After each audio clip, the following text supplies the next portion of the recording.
At his rate, he'd be done with his first year in 2 weeks, tops. Those online classes he was blazing through were the hardest part of this school. His teachers actually knew his name, judging from how they stopped having to look to their attendance sheets to remember who he was. It was weird to get through school so quickly. He'd always been smart, but these courses were ridiculously easy, probably because they were designed for. Well, he didn't want to say idiots, but Eiko didn't even realize what he was doing had been homework. Midoriya stopped for a moment to look at the classmates, most of which had names he would have already forgotten if he didn't write them all down in his notes.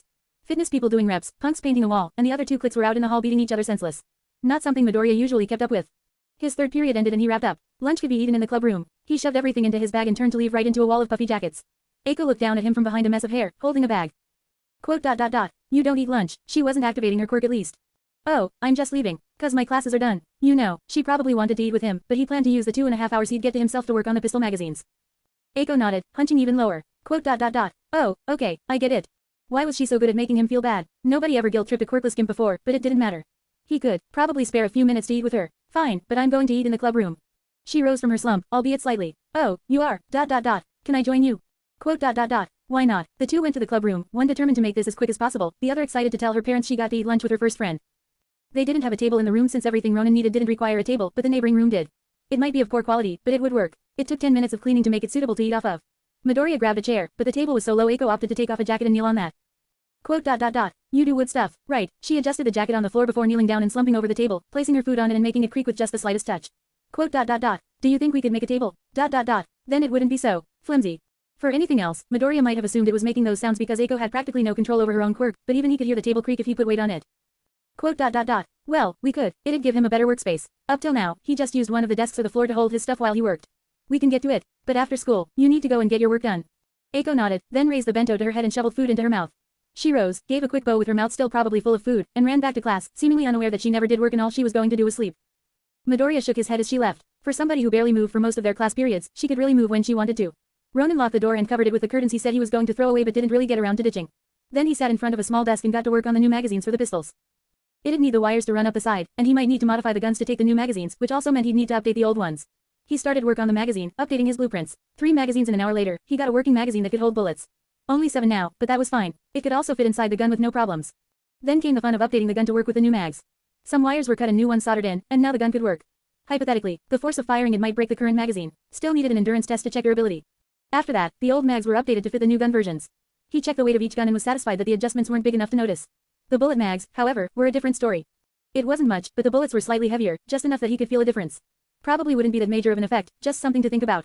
Midoriya rigged up the new magazines. He had 4 of pure battery, so 4 that were mixed made sense, at least for now. And I need to update the jacket too, leather is organic. Can I add a quirk to that focus? One thing at a time, one foot in front of the other. Midoriya wrapped up the magazines and worked on the gun holsters, checking them on his body with and without the jacket. When he was satisfied with the draw, he tucked all of that away except for one magazine in his vest, which had remained mostly unsullied until now. He returned some of the needle pouches into spots for his new magazines, all 8. Then everything went into hiding and he undid the security measures, scrolling through his phone for some ideas for that table. They'd probably spend the whole time today planning hopefully. He didn't have the budget to make a new thing every day, and this looked like it might take a while. He heard her coming long before she threw open the sliding door, her hair even more disheveled than usual from running. She straightened herself out and went inside while he kept taking notes on the tables he found interesting. She sat at the desk and leaned on it while she tried to catch her breath, instead snapping the table down the middle and falling forward with another accidental quirk scream. He nearly lobbed the phone at her head but managed a little restraint as she got herself back under control. Don't worry, it's fine Eiko. We'll just move it to the trash outside. He put up his phone and grabbed one of the ends, lifting it slowly with 2 arms overhead so it could fit through the door. Eiko nodded, lifting her piece with one hand and walking after him. Sometimes, life just wasn't fair. He had to lob it into the garbage bin while she dropped her piece beside it, both returning to the scene of the crime to plan a table. Alrighty, so a good table that can take a lot of weight needs supports and strong legs. How big do you want this new table to be? Midoriya was making notes on the ratios and looked up at Eiko as he spoke. She thought for a minute. Quote. Bigger than the last one. Oh, and taller, please. Midoriya nodded. The last one had been about 3 feet by 4 feet, and about 3 feet tall. Fine for most people, but Eiko was over 7 feet tall. That wasn't even up to her hips when she slouched with legs bent. 3.5 to 4 feet tall would be better, plus he didn't mind having a standing desk for his work. 4 feet it is. As for length, 4 feet by 6 feet fine. You don't know what that means. Eiko had been nodding along anytime he spoke. Quote. Oh, no, is that a bad thing? Midoriya rubbed his eyes, wondering if all she wanted to do was sew. Probably, but she didn't seem to know how to do even that. Quote. A little, come on, we'll go over it all. Midoriya took a marker and went up to the whiteboard, outlining and teaching her some basic geometry. She seemed amazed like this was the first time she'd ever heard of it, but they were supposed to have learned this in their last year of elementary, not their first year of high school. After a short 20-minute lecture with a few examples to make sure she got it, and the two of them planned the table's general length. It was settled on 4 feet tall, but they had switched to 5 feet wide and 7 long. That was fine, the boards should be 8 feet long and that would give them some wiggle room. He spent the next 20 minutes planning out the smaller pieces, like the leg height with the wood thickness to make the result 4 feet tall. The end caps they'd place on the bottom of the legs to not scrape the floor. The level he'd need to buy when they went to get wood. Support beam lengths, trim, the lacquer, the nails. Then, he closed the book and switched to a different one, noted by its number 14 plastered on the cover. He relocked all the doors and checked the next door wall. The main reason he loved this room was, after all, it was one room over from the men's bathroom for easy exit and entrance. He changed outfits, giving himself one last check before slipping through walls and floor into his own territory, then scurrying off to investigate some of the villain activity he noticed while pretending to be looking at tables. Eiko finished running to her house, resting her hands on her knees. She didn't like being out of breath, but the movement at least made her hot. It felt pleasant to her but tired her out quickly. She had to sleep for 14 hours just to feel rested. Her family didn't live out at the camp, or they didn't right now. They rented it for hero training or bought and sold the land to companies. They didn't always get to live on the property, and ever since Dad brought Mom over to Japan they always kept a backup house. Eiko wasn't quite sure how Dad did it all, but both he and Mom worked full-time. Maybe that was the secret. He wasn't around as much, but he was a good dad. She's pretty sure anyway. He gave almost his entire weekend to her. Sure, he was the one who named her Act because he thought it was funny, but he helped her switch it to her current name, a Japanese one, so she fit in. She walked into the cul-de-sac, used to the neighbors avoiding her. Dogs apparently were usually pretty loud, she wouldn't know. The entire street was dead quiet when she showed up. Their house was built for tall people because of Dad. Even before she passed 6 feet, she took after Dad, so her parents figured it was inevitable. They were both thin but wiry, practically as hard as rocks. She found out that one when someone broke a chair over her back and she barely felt it. Now, she tried to hide as much as possible. Big layers and baggy clothes, with a face buried under black locks of hair. She hadn't worn a dress since she was 5, or a real haircut since she was 7. A few snips to get rid of split ends, but that was it. She looked in the mirror and admired her coats. It wasn't all bad, she got to be pretty warm. Plus, she didn't have to worry about her weight. She put it on healthily enough, but losing it was as easy as breathing. Dad sighed again. She cut through the rooms, making sure everything was in its place. Dad's bike was gone, so he was at work still. Mom took the train thing like most people and would be home late, at least for tonight. That meant Dad would be in charge of dinner, and that trail led to them going out to eat. Nobody looked funny at her then, beside the giant figure of her old man. She only settled down in her blankets and pillows for an hour, watching her favorite animal channel when she heard a motorcycle outside, loud muttering, and the garage door open. She smiled, switching from her school jackets to her more casual outfits as she went into the living room. She took a lot after her dad. Tall height, long hair, lean muscles, but their personalities. Even their clothing gave it away. Multiple layers. Dad barely even wore a shirt to show off his 4 tattoos. The only time he covered them was with that weird short-sleeved biking jacket he wore. He even lost his helmet for a while to show off his white hair and dreadlocks, but he got another one. He swore it was the same helmet, but everyone could see the visor was different and he didn't know how to change the visor himself. Yo yo you, how's ma girl, how's ya friend, gimme da goods girl, with some details. From atop his bike, her dad smiled with his world-shattering confidence. He was the one who brought them over from America for a job, even if it was his wife who bought, sold, and rented the land. He tossed her the biking jacket and helmet. Tell ya what, you give da details, I let you and me go to da zoo. How's da chi ahem, how's da for an afternoon? She nodded, and Dad laughed. Dad a girl, hop on, let's bail. From atop his favorite chopper, Malvorhes looked down at his daughter, bearing his usual overconfident shit-eating grin. Tonight, Ronin was active and would be for a bit. Tonight, he was gonna have a blast with his girl and then with his woman. Tonight, pretty clearly, was his night. Chapter and notes. Yo yo you, what's this sheet? Can't keep a good brawler down, and we'll get to him in a minute or 70.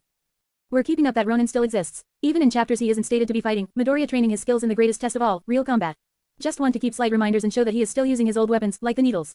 Any possessed weapons are meant to be backups when things go what we in the industry call, fucky-wucky.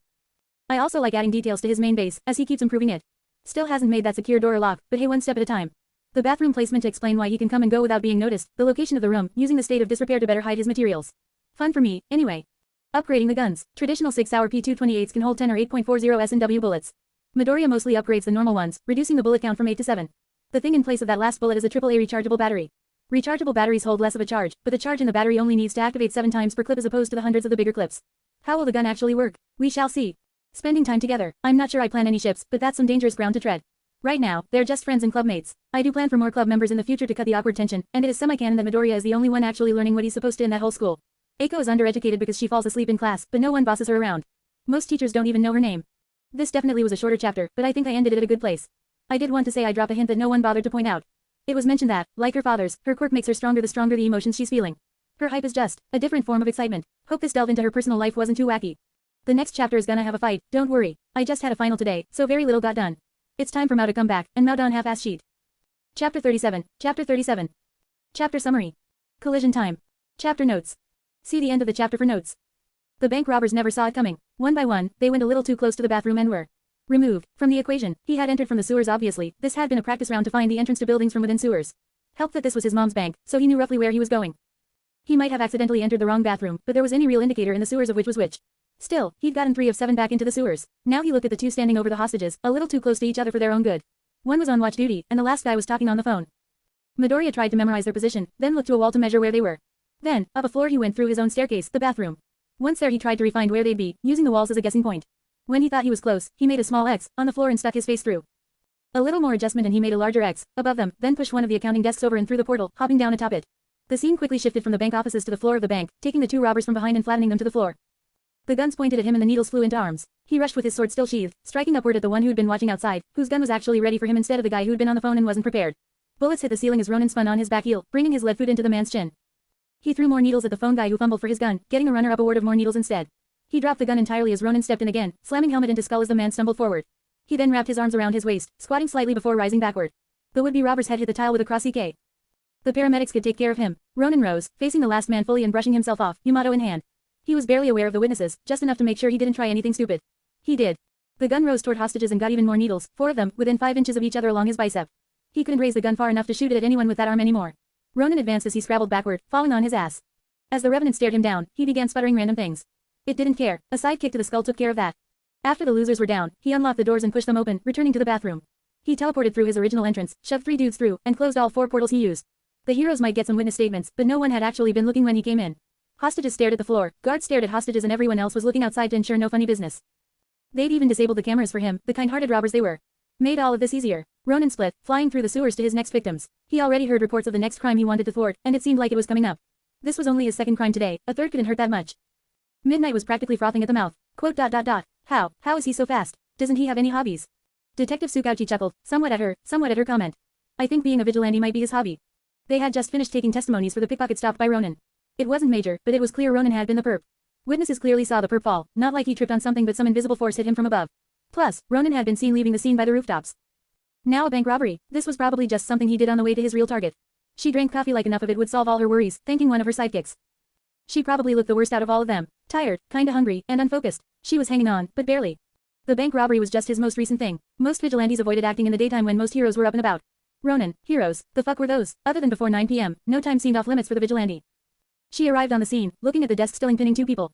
The guy with a headache as bad as hers. The guy who might have been a pincushion by the look of his arms. No needles but a quick wrap. Basic first aid had been done, very basic first aid. Major wounds wrapped and that was about it. He clearly had left pretty quickly, so he couldn't be that far behind. We searched the whole building, no sign of him. Seriously, how'd he get the desk down here? That was one of her sidekicks. That's a great question, Detective Tsukauchi said sheepishly, avoiding eye contact as he flipped through his notes. Quote. We don't know yet, we're investigating right now, but remember that all the cameras are off right now. We'll try the neighboring buildings, maybe someone got something through the window, but we don't have high hopes. If hostages who were 10 feet from the point of impact didn't know how he got it there, I'm not sure any cameras would catch him either. Is he just that good? Detective Tsukauchi shrugged at the question, it was a pretty good one. These sidekicks were raising some excellent points. Sort of, he didn't do anything, but he capitalized on what we and the villains had to do. We couldn't enter the building until we knew it was safe, giving Ronin time to work, and the villains had to get rid of the cameras to avoid being found later. Ronin's style is to let his targets do most of the work to get himself into a favorable position, like the USJ incident when he only came in after the League already stopped all the security measures. They still couldn't actually get any footage of Ronin coming into the building, but they did have one of something walking down the road after the villains arrived but before the heroes did. That mystery person was definitely the perp, and most likely Ronin. Quote. At least he isn't an outright villain. Someone who knew their handbook that well was a dangerous opponent. He didn't have much of a doubt that Ronin could use the same knowledge to avoid the police and heroes alike by the width of a hair, using their own rules to avoid anything they could throw at him unless they went illegal. Problem was, he already showed he could dance any dance they knew. Using the vigilantes to take care of villains. Ronin was the best vigilante, with the 3rd highest cases to his name and the 10th youngest in their city. He wasn't in the top 100 of total vigilantes, but he was getting awfully close for someone who'd only been active for a year. He was like the all-might or all-for-one of vigilantes, inspiring more and more. The rules just didn't apply to him. Disheartened, Detective Tsukauchi started joining in taking witness statements. This would be a long shift, Ronin or no Ronin. Midoriya checked his gut, it hurt to move his fingers. That last gangster got straight through those crappy armed guards. No vigilantism for him tomorrow, he was cranking out those armed guards and resting. Quick cleaning of the cut, then some practice with that medical thread thing he wasted. A minor layer of thick leather for the inside, then a harder shell for the outside and back of the hand. That should give him the wrist mobility he needed for his swordsmanship, even if he rarely used it these days. Since he was making it himself, he could even throw in the toe formation used by most ninja shoes. He wasn't quite sure what to make the soles of the shoe out of though. Probably leather if he needed it to be from the bare parts, but he could mix other materials in if possible. All this went into the notes as things he couldn't do but could plan. He wasn't too worried, since the next item he'd been asked for was fairly familiar. It seemed someone had gotten an idea from him, albeit a little more advanced. Eiko was very happy to eat together. She had leftovers from Dad's trip since they both ate a lot. People with stronger quirks usually had bigger appetites, and people who used their quirks a lot got hungrier faster too. She and her dad both fell into that category, although she wasn't sure what her dad was using his for. He worked at a bike shop, so maybe he lifted the bikes into the air. She didn't really know that much about bike shops, but she imagined that could be the case. Midoriya ate a lot less than her but ate more slowly, so they always finished around the same time. And he was always studying with his notes out. She didn't get what any of it meant, but it looked important. Right now, he was looking at some cool-looking boots and muttering about not planning ahead. The toes were a little weird, but she wore so many jackets she wasn't sure she could talk about aesthetics. Quote. Are you going into fashion? It was already hard for her to talk quickly, and throwing eating to the mix and everything went wrong. She took forever just to get her point across. Still, Midoriya didn't seem to mind. Maybe, but I think general education will help a little more than focusing right now. Got to keep my options open. He took another bite and kept on working, never seeming to stop. Dad liked her friend from how she described him and told her she should be more active, like Midoriya. Maybe she could apply for blood donation, then she should be able to focus better. Then she could ask him to tutor her, and they'd get to hang out even more. Not at her house though. Her room was a cavern of everything soft and warm she could convince her parents to buy for her, and her parents no. Not happening. They'd do the tutoring thing at school. She checked her phone as she refocused, thanking Midoriya for his time and shoveling food as she ran back to class, excited. Her first friend and he could help her get her life on track. She wouldn't have to just sit around being a bum anymore. Well, maybe later. She was really tired. Eiko had stopped running before coming to class, throwing the door open and walking through anyone stupid enough to stand between her and her desk. She sat down and slumped over, dreaming excitedly of days that she could work too and to stop sleeping so much. Midoriya went to the golf course, eyeing the lovely floral print shirt. Kurogiri had pulled out all the stops with this disguise, eyeing the cowboy hat in bright orange. God, were those bell-bottoms? He wanted to die. He actually wanted to die than be associated with that. Kurogiri seemed to have no shame. We meet again. In the bathroom yet again. Have you prepared the item? Midoriya nodded. He did this before Eiko even got back for their club activities. It was so easy. It was wrapped and packaged like the rest, despite how ordinary it looked. That was perhaps both the best and worst part, how easily it could be confused for a normal item. Externally, there was no difference. They entered the large room, bowing to the man. He was holding the cane, smiling as he looked down at them. We meet again. Have you already created the new piece? Ronin emerged and unwrapped the package. It was a gun and ammo clip, with both barrel and firing chamber made from organic materials. The clip was one he made for his guns, so he got to skip that part. He practiced lining the chamber in advance but made barrel and firing chamber one part, since this gun had been confirmed to not fire bullets. All for One picked up the gun, giving it the quirk before reassembling it himself, taking a test shot at a wall. There's a bang as the wall cracks, something flying out to crack it faster than Ronin could see. Your work is excellent, Ronin. The thought of passing this work to someone else would be a weak thought with your creativity and style. But enough flattery. What quirk do you desire this time? Telekinesis, or a quirk that can push and pull. I will also need it to be put into one of the bears since I'll be using the whole body this time. This will be more complicated than the others have been. He kept bowing as he spoke. The method he wanted wasn't much, but the quirk itself was very impressive. Telekinesis of any level was impressive. Quote. Very well, it can be done. I look forward to finding out how you will use this. Perhaps it will inspire my third creation. Kurogiri, bring one of the bears. He took the bear straight to a private place, writing the entrance code for Ronin so he could come and get parts when he needed them. They then split apart with no discussion of their fight. He was back in class when Eiko ran in, leading her out to his favorite construction supplier to purchase the materials. She held all the stuff while he picked, explaining why he picked this specific material and what it would do for the table. She even started asking some of her own questions by the end. That day, they were just buying things. After they purchased everything, they dropped it off at the club room and split. Eiko went home, literally skipping for some reason, while Midoriya headed off to purchase materials for the dummy armor. He was glad to see her so active, but she wasn't exactly the pinnacle of healthy. At least she was happy about spending her money. He had normal bear leather and bones to practice with first, and that's what he planned to use. He only needed to get some straps and pins to hold it all together. Fixing up a jacket and sewing leather required a different set of skills, and he still had to cure the leather. This would be a long process, but if it worked, he'd get some nice armor, better than those fancy hero suits made of spandex designed to show off your ass. Midnight had been on the prowl for too long. Her sidekicks would have helped her more, but somebody had to actually catch criminals and it sure wasn't going to be her for now. She had gotten some tips about places Ronin was frequently seen at, but it was more like crossroads. Aizawa mentioned that he used those same spots because they were either good vantage points, places that could lead to a lot of other places or had good internet access for checking your phone. Now, she was sure Ronin hadn't done anything all day. It was 9 on the dot, and there hadn't been a single peep of him. She sighed, rubbing her eyes before looking to the sky. This was Eraserhead's area of expertise, not hers. Sure, she could do it, but she didn't have any good connections to any vigilantes.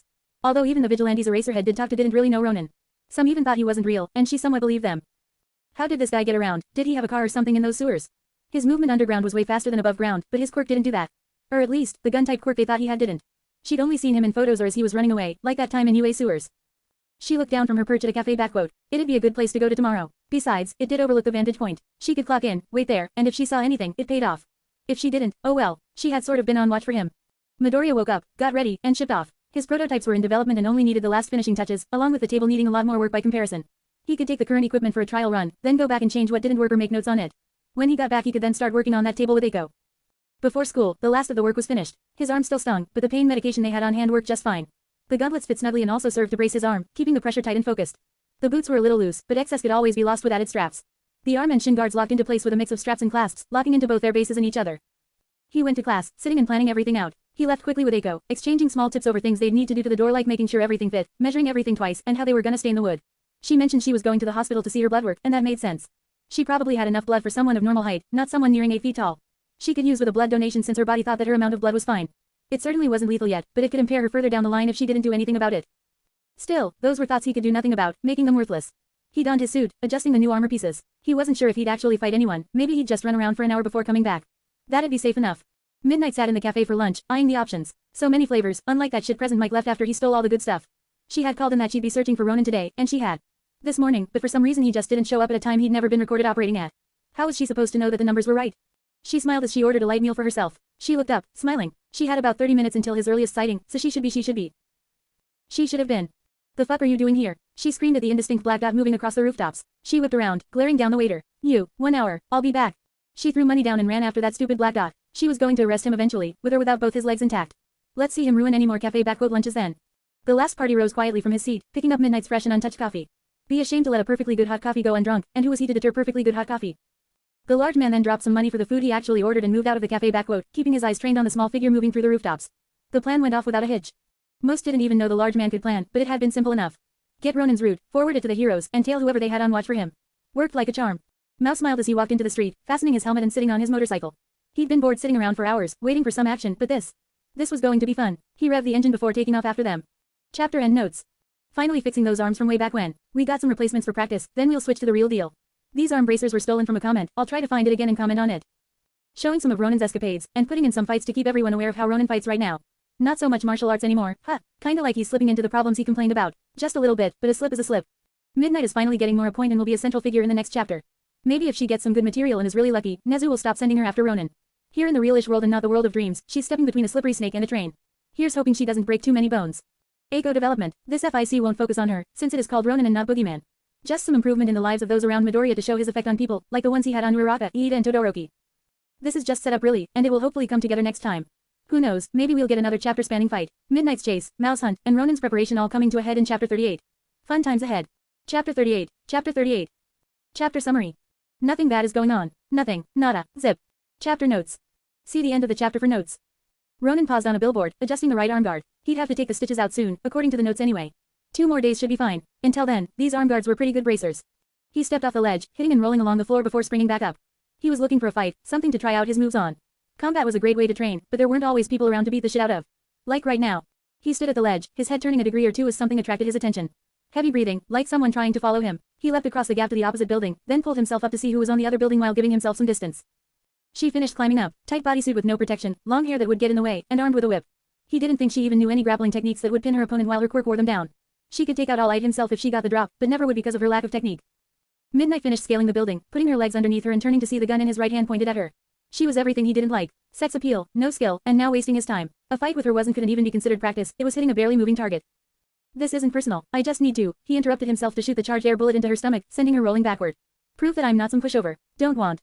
Another blast. You heroes walking all over me. Don't take it too harshly, you're just. One more charged shot, that one sent her into the ground slightly.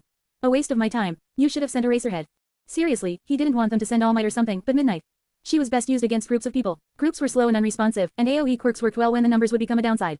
A single fast target was her weakness. He didn't bother getting close. He could see the slightly pink cloud around the rooftop, it was a trap at best. That'd lower his reaction speed, and could be the death of him if he missed a jump. He holstered the gun and turned away, unfocusing in time to hear someone laughing. You're hesitating so much less, Ronin, I like that. It was coming from a bad side, the building he was currently on. He pushed to one side, favoring his right as someone landed a few feet from where he had been, their heel slamming down as he moved past, missing by a few inches. The huge man laughed again as he rose, cracking his neck. He was wearing his bike helmet to hide his identity at least. That covered more of his weak points. Thought you were safe, but I, the main man Mao, have come to pulverize you this time. He slammed his fists together, then adopted a real posture from the start. Ronin crunched up, jumping off the building and grabbing the billboard from earlier, flipping up atop it. Quote. Now isn't exactly the best time. He scowled. Mao wasn't a waste of time, he was the opposite. He was perfect for a test rune if he had the finished model. Right now, he wasn't ambushing shit. A glance toward the idiotic fake. She definitely didn't come up with this idea. Heroes didn't have the balls to risk themselves for an overall win. All Might showed that, if his current theory was right. All Might tried to kill All for one, but they both withdrew from the mutual damage.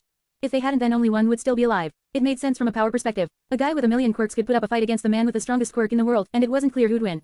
Injuries like All Might's made sense then, since he was normally bulletproof. All for one could have regeneration quirks, but it was more likely All for one was actually already dead, and he was just waiting for his body to completely give out. A scream and a kick at the billboard reminded him to stop letting his thoughts trail. It would explain All for one's hatred of All Might, but neither would ever admit it. Thinking about it now was pointless. Instead, he needed to beat Mao again. Stop running and fight me again, Ronin. He roared. I'll beat you so hard that no one will be able to figure out what you were before, don't worry. Your secret identity will be safe.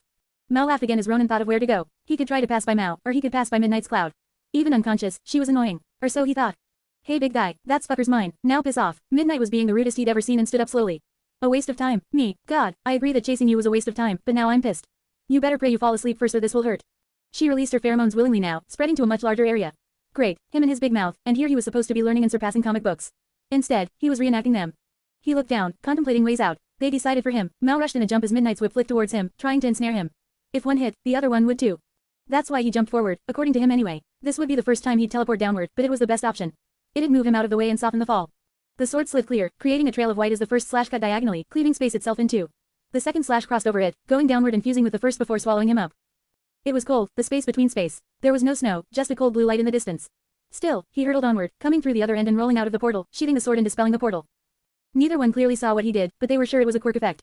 The fuck was that? Your quirk is supposed to be gun blast shit. This is a pain in the ass. Ha ha ha, that's a new trick. Am I making you try harder, Ronin? He didn't bother waiting like Midnight did, barreling down and crashing into the cement as if it was a pool. He then sprung back up, brushing concrete bits off his jacket. Come on, let's go. His left palm rocketed forward, striking Ronin as he moved back, but it was still too much. He went flying into the street and bounced off a car, rolling along the far side of the street before he finally stopped at a wall. Still, Midnight figured it out.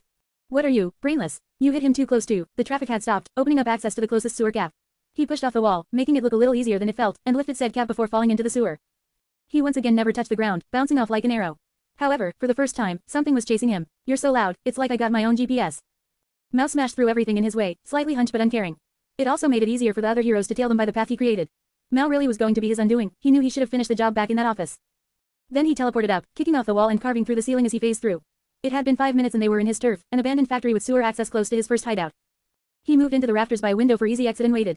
Sure enough, the floor shuddered. It cracked, the floor exploded, and out came something nearly unstoppable. Mao laughed as he leapt upward, looking around before a charged shot hit him straight back down. He climbed up a second time, still laughing. You really like ambushes at holes, Ambushes as a hole. Another charged shot. This time he braced and weathered the attack.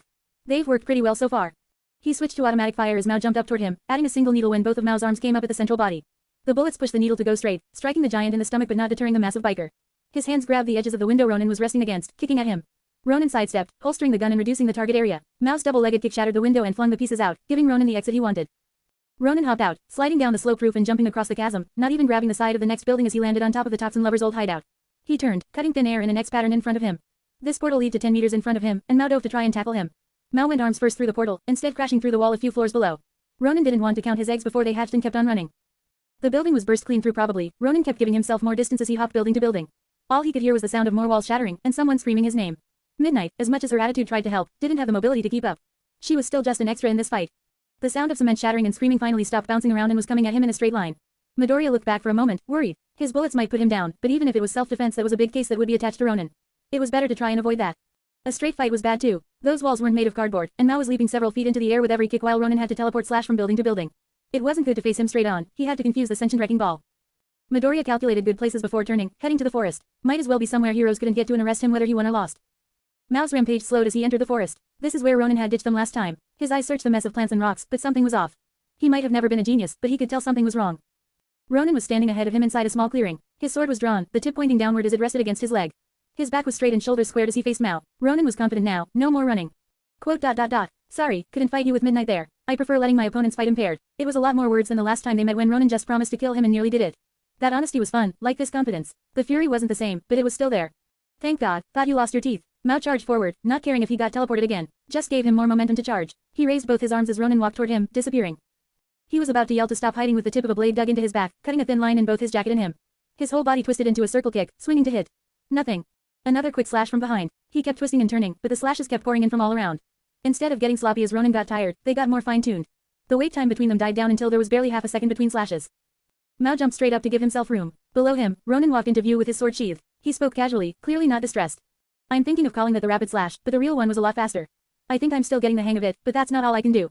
Watch this. Mao looked around to figure out what was so interesting when, suddenly, a large rock fell towards his head. He shattered it with a backhand as he began to fall, his hang time having come to an end, but then there were 2 more. And another 3, and more. Mao moved to the side when he landed and the rock stopped falling on him. Then another slash across his back. He charged forward and put his back against a tree, scanning around for Ronin. It was weird to be on the back foot. None of these scratches actually hurt, but they were starting to add up. He was tearing his own skin as he moved, and these slashes didn't seem to care how hard his skin got. Quote. What are you doing, Mao? The tree behind him suddenly stopped supporting weight and was pushed toward him.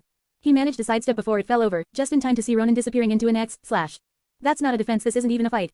The entire ground was now covered in fog, it went up to his shins. He charged at the source of the voice, running straight into a barrage of charged shots. They were a lot faster than normal, was he just holding his gun back before? Then the blast stopped and he got another slash across the back. His jacket was close to ribbons by now. He was bleeding a lot now, but as he delivered another roundabout kick, he was alone in the forest. Ronin's heartbeat was in his ears, but with the teleporting, it seemed to move erratically. He turned again, but this time he just saw Ronin looking down at his sword confused. Quote. How'd I do that? Starting to get the theories. Mao charged at this moment of hesitation. Ronin reversed his sword and slashed in his usual X formation, stepping into the portal and charged at once. The charge hit where he would have been as Ronin appeared 10 meters behind where he started, looking slightly confused as he worked out how this could happen. He did it again, same sword position, and teleported back another 10 meters before rolling to one side as Mao kept on charging, returning to the clearing. He put the blade forward again, slashed, teleporting forward. Reversing it, Ronin kept an eye on the sprinting Mao, who was abandoning reason again and slashed in front of himself, walking forward and coming out 10 meters behind where he had been standing. Quote. Not sure I really needed more help in this fight, but I'll take it. Ronin warped again, creating more and more mist until it was up to their thighs and he had to replace batteries, always delivering small minor cuts while he moved. Mao told him that this was a really good tactic, at least in one-on-one fights. He could move as much as he liked, but Ronin would strike from the shadows no matter what. Soon, the smoky haze enveloped Mao's entire body, following him as he moved from his wounds, which faintly glowed white from the portals the sword made. Quote. I was going to show you a move, but it feels like overkill now. Ronin now stood in place, spinning his sword in lazy circles. Mao was dripping blood, but that wouldn't slow him down. Somehow, the hype was still building. Might as well show you now. Ronin brought the sword to his sheath and activated all the portals. The entire fog around Mao turned into thousands of small wispy portals, then he drove the sword into the sheath. It was only millimeters of a blade, but each portal had if only for one moment the blade passed by, cutting and cleaving through it. The air itself looked cut, sliced by his sword. Ronin's own outfit suffered some cuts around the legs, but he was much better off than Mao, who was covered in thin white lines. There were so many they no longer looked like lines, but like the man was glowing. He kept sheathing the sword, creating more and more tiny slashes until Mao's entire body glowed. This is the ultimate attack I can think of right now. I even named the quirk after it, so please enjoy being its first victim. You should survive, but who knows? The only thing keeping the sword from being sheathed was his thumb, resting against the Suba. Ronin turned and began to walk away as Mao took his first step forward, then his second. Mao built up momentum and charged as Ronin let go of the Suba, the blade falling in place as he spoke. Weeping demon style, final form, slash dimension. The entire space erupted as the thin lines created by Yamato turned into slashes, the air itself being sliced as the portals turned into smoke, turning the slashes into reality. It was like Mao exploded as Ronin walked away without looking. Mao wouldn't die from the first version, he just wasn't prepared. He knew he was right as he heard the laughing from behind him, then something collapsed. But even after the collapse, the laughter continued. Next time they fought, it probably would take more than some cheap shots in his first attempt the slash dimension to put that mammoth down. Sirens were in the distance, but they weren't a threat right now. Midoriya knew where sewers went under the forest, he marked it himself. He disappeared into the forest, still trying to hide the hits he didn't want Mao to have landed. The police found the pool of blood, but apparently, it didn't belong to anyone on record. There was no body to find either, but trees were snapped like twigs. No one seemed to know who had gotten into a fight with Ronin, but he seemed to be in a league of his own. Nobody was sure whose blood this was, Ronin or the big guy. Midnight was quick to call in. Nezu, I know his quirk, he's a warper, that's how he gets around so easily. The range is really short. What? Stop shouting. Oh, yeah, sorry. I guess this would be better for an in-person conversation. Alright, you will. Thank you, sir. Midnight didn't even need to actually do anything helpful, but she still was getting released from the job. She smiled widely and was ecstatic to help the cops finish up, making her sidekicks very jealous, and she helped the police with any little thing to speed up her end time. Nezu looked over the footage they had. It was obvious from an outside perspective after he hit the ground that Ronin was teleporting. He used his sword to teleport by creating wormholes in the physical plane, briefly switching planes to move, then returning to the physical plane. This could be seen by how there was a gap between things disappearing through the portals and reappearing. Also, this meant the guns weren't a part of his quirk. They were just weird guns, which made a lot of sense. The guns created blasts instead of shooting bullets, probably an advanced technology. The weirder thing was how Ronin's sword also seemed to be the same sort of technology. Maybe he needed to use an object to create portals since he had to tear the physical plane apart before he could teleport. Following that logic, something to extend his reach would help him make the larger gates faster. It was just that he didn't seem to ever make portals with his body. Maybe there was a trick he didn't want to show, like he could teleport his whole body if he was willing to ditch all his clothes and weapons. Nezu kept his eyes on the board as he tried to put together information. As dangerous as most of Ronin's arsenal was, all of it was non-lethal in his hands. The teleporting quirk seemed to be very unrelated to his talents, so even with the strange way it worked, it was most likely his quirk. Or his first one. His lecture about Midnight, which she'd been more reluctant to give, was sadly spot on. She really was a bad mix for him, and when compared to the third party, even acknowledging her was a waste of time. It'd be like being stuck between a pickpocket and the thing called Nomu, even paying attention to the wrong thing could get you killed. The way he mentioned Eraserhead encouraged the idea that he planned to use his quirk. Eraserhead would be a better matchup in almost every way imaginable, but he had actual classes for the first time in forever. Plus, she's the one who called in to say she'd be hunting him all day. His quirk, which negated any trap Midnight could try and force him into to work her quirk, was the reason he finally let Midnight off. He wasn't sure she realized it, but Ronin could have killed her at any time if he thought she was going to keep getting in the way. He hadn't even bothered to attack her after the real threat showed up, so he could at least be considered conscious of who was the larger threat. They seemed to know each other too, but then again the big guy was probably Mao. No last name and all his records were deleted. They'd been forced to let him go, and he seemed to want a rematch. Now it was a question of what was going to happen next. Ronin went from interesting to threatening. Warpers were a rare breed and quite powerful. They could do things even All Might could only dream of, and it seemed Ronin capitalized on it from the beginning. Problem was nobody in the records matched what his quirk actually looked or worked like. That meant he wasn't in their books, either because he was a foreigner or he had hidden his quirk. The biggest problem was, it all made him more interesting. He wanted to sit down with the guy and see how his brain worked, have a good conversation where he could learn everything about the vigilante. He'd make a great hero too, with his natural skills to injure without killing. His death rates were better than real heroes. He obviously cared a lot about justice, or else there'd be a new villain ruling the streets, and cops would be dying in their own homes with no signs of why. The lack of deaths made it appealing to convert him into a hero. Vigilantes with higher kill counts had become heroes. Hell, All Might had a higher kill count. A teleporting hero would be quite useful. The problem was that Ronin was completely separated from them. No name for 6 months, irregular schedules, no speeches. He was more like a cop with a quirk than a hero. He had spoken a little. Every time, he insulted the hero on their hand-to-hand combat skills.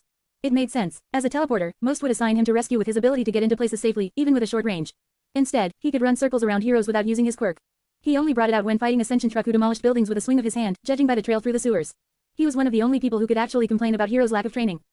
Still, he was putting together the signs. He'd get his conversation with Ronin, whether he liked it or not. And it all started with Ronin's favorite place in the world, the sewers. Chapter end notes. Wowzers, this happened. This was an experience. Boy, teleportation is a broken power. It's like it can negate tons of power by turning it into a game of tag. But this isn't about tooting my horn and spreading the message that segmenting the fabric of reality is probably more powerful than I had good. I'll explain the teleporting thing at the very end after the summary. From the top, insulting Midnight. I'd call it a fight, but it really wasn't. Midnight is one of the worst fighters from what I've seen in canon, and the worst one to pair up with a teleporting samurai. His ability to phase through walls allows him to easily leave any area she laces with her quirk and cut through her whip if she tries to restrain him. Next up, Mao. Somebody once commented on a baseball metaphor I made, sort of saying that knowing technique and having experience are separate things, and experience is better. I sort of agreed but tried to imply there were situations where it was flipped in theory's favor. This is one of them. All the experience is useless if you're doing it wrong. Mao might have been street fighting for years, but that experience is turned on its head against fighting something you've never prepared for, like fighting a person who can beat your super senses by moving too much. If you can't hit them, how much power you actually have when you do hit is irrelevant. Mao came the closest to losing that anyone named ever has in this fight. He could keep going, but it was actually unclear for the first time if continuing the fight would be in his favor. Ronin was mostly using batteries, not tiring himself out at all, and specialized in running away to drag things out. Mao would have to win before he started losing excitement, and losing now to fight again later was more exciting. Hence, he gave up. Nezu's analysis is coming to a head, and so is the UA Sports Festival, that event I keep mentioning. Now we get in the headspace a little of someone who is both interested in heroes and vigilantes but is a hero and has to calculate the risks. This is cutting into the teleportation tricks, but a villain with a teleporting skill is very scary. It makes them difficult to catch, and Ronin only showed one of his sword moves. That wasn't even one that did damage. Can't wait for them to meet, should be fun. And after that there's a certain arc that people have mentioned, involving another vigilante who might be a little similar to Ronin but is a little more killing. Ronin isn't a match for that man still, not without winning a proper fight against a real hero or villain, but who said you have to fight one-on-one? Bushido, and chivalry, and thematic storytelling, but hey, this is a dumpster fire I didn't get here by making sense. Explaining the sword and its quirks for the first time here. The first quirk was called Smoky. It creates smoke using energy from the body. It usually tires out the user and lasts about an hour on its own before disappearing.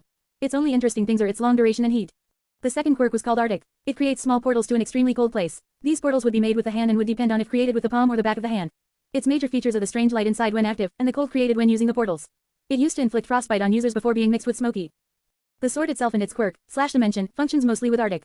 The portals have been coated with hot smoke, the heat and chill canceling each other out slightly. The smoke can create portals on contact, and the blade creates smoke when active. The portal's function depends on the direction of the blade. The portals will always lead to a place relative to the front of the sword. When the sword edge points forward, the portal leads at full charge 10 meters forward. When it points back, it leads 10 meters back. Same for side to side. Weeping Demon style, third form, rapid slash as generic teleport forward and slash. It's good for circling one opponent, especially since the less the user understands how their quirk works the more unpredictable it becomes. Weeping Demon style, final form, /dimension is called the final form because no matter what techniques he learns, all of them will help the /dimension attack. Right now, it works by creating hundreds to thousands of portals on a target, then putting the sword through the portals to create more smoke and portals.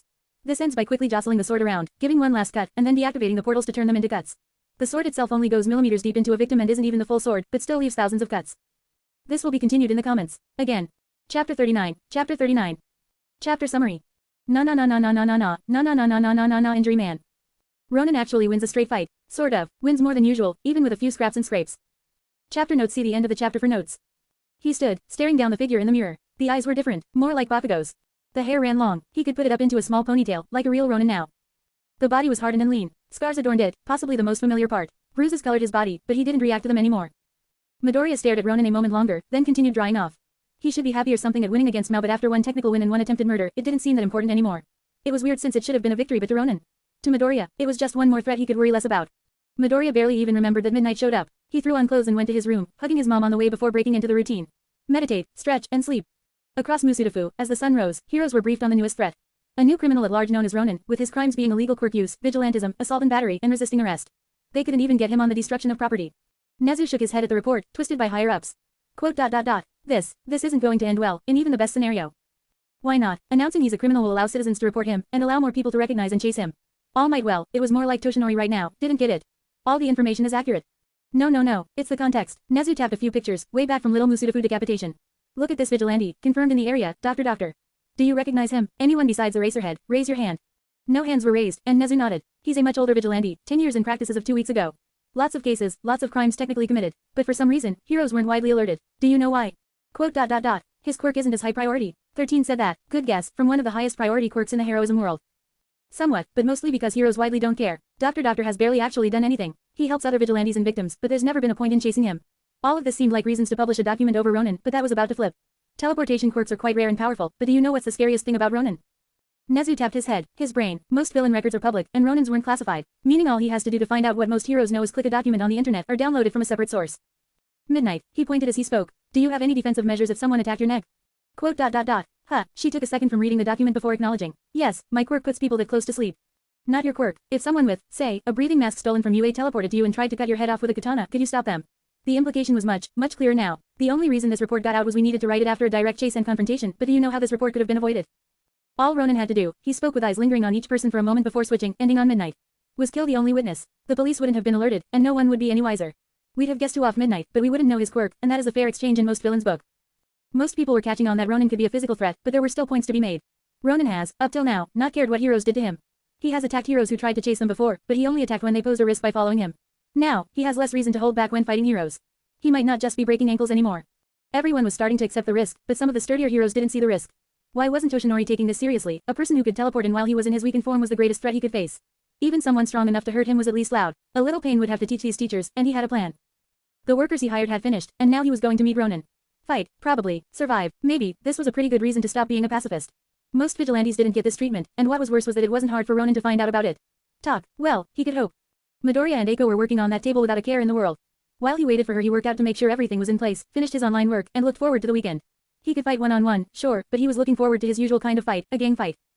They were making sure the planks that'd make the tabletop were close enough when his phone buzzed, an alert he hadn't expected yet.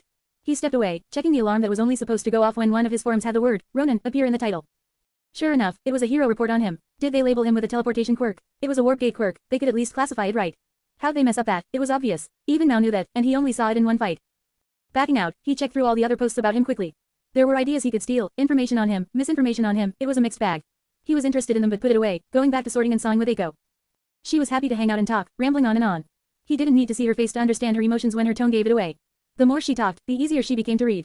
Midoriya and Eiko parted after they had all the pieces cut to form, then locked it all up. They went their separate ways, one home and one to a parkour gym. He had a grind to hit, and perfection wasn't reached by being idle. The first day, nothing. The second, nothing. The weekend, nothing. It was Monday now, and not a sign of Ronin since the release. They had planned events for the UA festival. It was a week to go, and Nezu had a plan in mind. The problem was the loose cannon. He needed to meet with Ronin before the vigilante did anything reckless. An offer of trying to make him a hero would feel like he was forcing the middle high schooler into a corner and was more likely to backfire. Ronin made it clear he wasn't scared of heroes but didn't want to fight them directly. He checked the cameras again, hoping for something, before just setting them to detect movement as he got back to his job. As important as he was, running the school was what he got paid to do these days, not make sure society didn't collapse. Midoriya and Eiko stood back to look at the dried table. It had finished drying over the weekend. Midoriya had skipped vigilante duty to make sure of it. He spent his Saturday doing maintenance in this room, fixing up the shelves in his kit, and also maybe getting a little work on those boots and gauntlets. The finished version wasn't created yet, but as soon as Eiko left they would be. He had cured the leather, cut to form, and had enough spare material to make spares, just in case. We did it. Apparently, fear wasn't all that increased her strength. An arm pinned him to the overexcited and spinning girl, happily repeating we did it, more to herself in a loud confident voice. After 10 or 20 rotations he was let go as she tested putting her weight on it, laughing when there weren't any creaking or cracking sounds. Thanks, Midoriya. He held a wall to regain his balance. You Tilda didn't exactly just sit and watch yourself. She didn't seem to notice him stumbling around like a drunk, excited as she took out her lunch and ate happily. He only started eating a minute before she left, his stomach not exactly settled. With so little food in him, it was the perfect time to go out and sewer hop for another fight. He checked the leatherworking that had been stained already, the bones that were hard and cut. His wiring all lead to a belt, with some spare room underneath for the flexibility he loved. He already checked the measurements with a string and covered the wires to protect them. Suiting up took about 5 minutes longer than it used to when wanting to use the new arms and legs. Still didn't have a name, but he'd come up with something. Like the direction control. He rolled his right wrist clockwise to start it, then lined up his water bottle. He swiped, knocking the water bottle over with an unseen force like a wind. As it bounced on the floor, he reached out, his thumb pointing away from the rest of his hand and pulling the cord that turned the gloves from push to pull. The water bottle was yoinked to his hand. He missed the grab, but it got stuck to his forearm. Rotating his right wrist counterclockwise deactivated the quirk and let the bottle drop. He ran a test with his left, rotating it counterclockwise to start it up and spreading his thumb out far with his hand over the bottle. It rose up and into his hand. He put his thumb close to his palm like he was going to throw a punch, losing his grip as the force was too strong for his bad grip. The water bottle crashed into the wall and crumpled on itself. All in all, the push and pull were working great. He reached with his left and pushed the curtains closed with 2 sweeps of his hand, and the lock shut with another flick of the wrist. The cabinets opened as he pulled, and the box he hid his things in slowly came out. Really slowly, like a couple of centimeters a second. Well, it looked like that was all the dramatics he could do. Midoriya got off his ass and finally walked over instead of standing in the middle of the room beckoning like some pompous jackass and prepared to do some actual work. He flew through the sewers, directing his smoke with ease. He didn't need to make X/slashes if he pulled the smoke apart, ripping the portal wider and jumping through the single cut gates. He was actually flying now. His legs pushed off the walls, the boots a little awkward to adjust to at first but getting easier with use. He didn't touch the bottom of the sewer in his entire flight, rocketing straight up with a single slash and coming up into the homeless district. Ronin wanted to see what heroes were trying to take him on. Rumors were plentiful like Maruko was looking for him for some reason or Midnight hated his guts, but shit like that made no sense. He constantly threw sand in Eraserhead's eyes, not Midnight's. Why would she hate him? They only actually fought once. The homeless people waved hello, and he replied in kind. It was only polite. He then took to the nearest building, securing his sword. He had to click his feet together to switch them from push to pull. The ankle roll worked as well as the wrist roll, but there wasn't really an appendage he could move to switch which one he was using. On the plus side, it was way easier to implement. The thumb thing took 3 versions when he realized he could do it. Now, he pressed his hands into the wall. His first leg came up. Then, his second leg did too. Slowly, he Spider-Man D his way up the wall, laughing giddily. Sure, beating Mao was fun, but this, it was unreal. He laughed the entire climb, looking over the ledge. His ankles were sore, and it was pretty difficult, but it was worth it. He looked out, smiling as he looked over a sea of buildings. He finally had a reliable way to go up or down. Nezu stopped mid-sentence to check which camera. Whoa, that was his real speed. Ronin in the sewers was barely visible for a few frames. It looked like literally everything in that public document, that was becoming classified a little too late, was entirely inaccurate. He tracked his movement as the fourth sensor went off. The trail stopped between two sensors, meaning he had probably teleported up.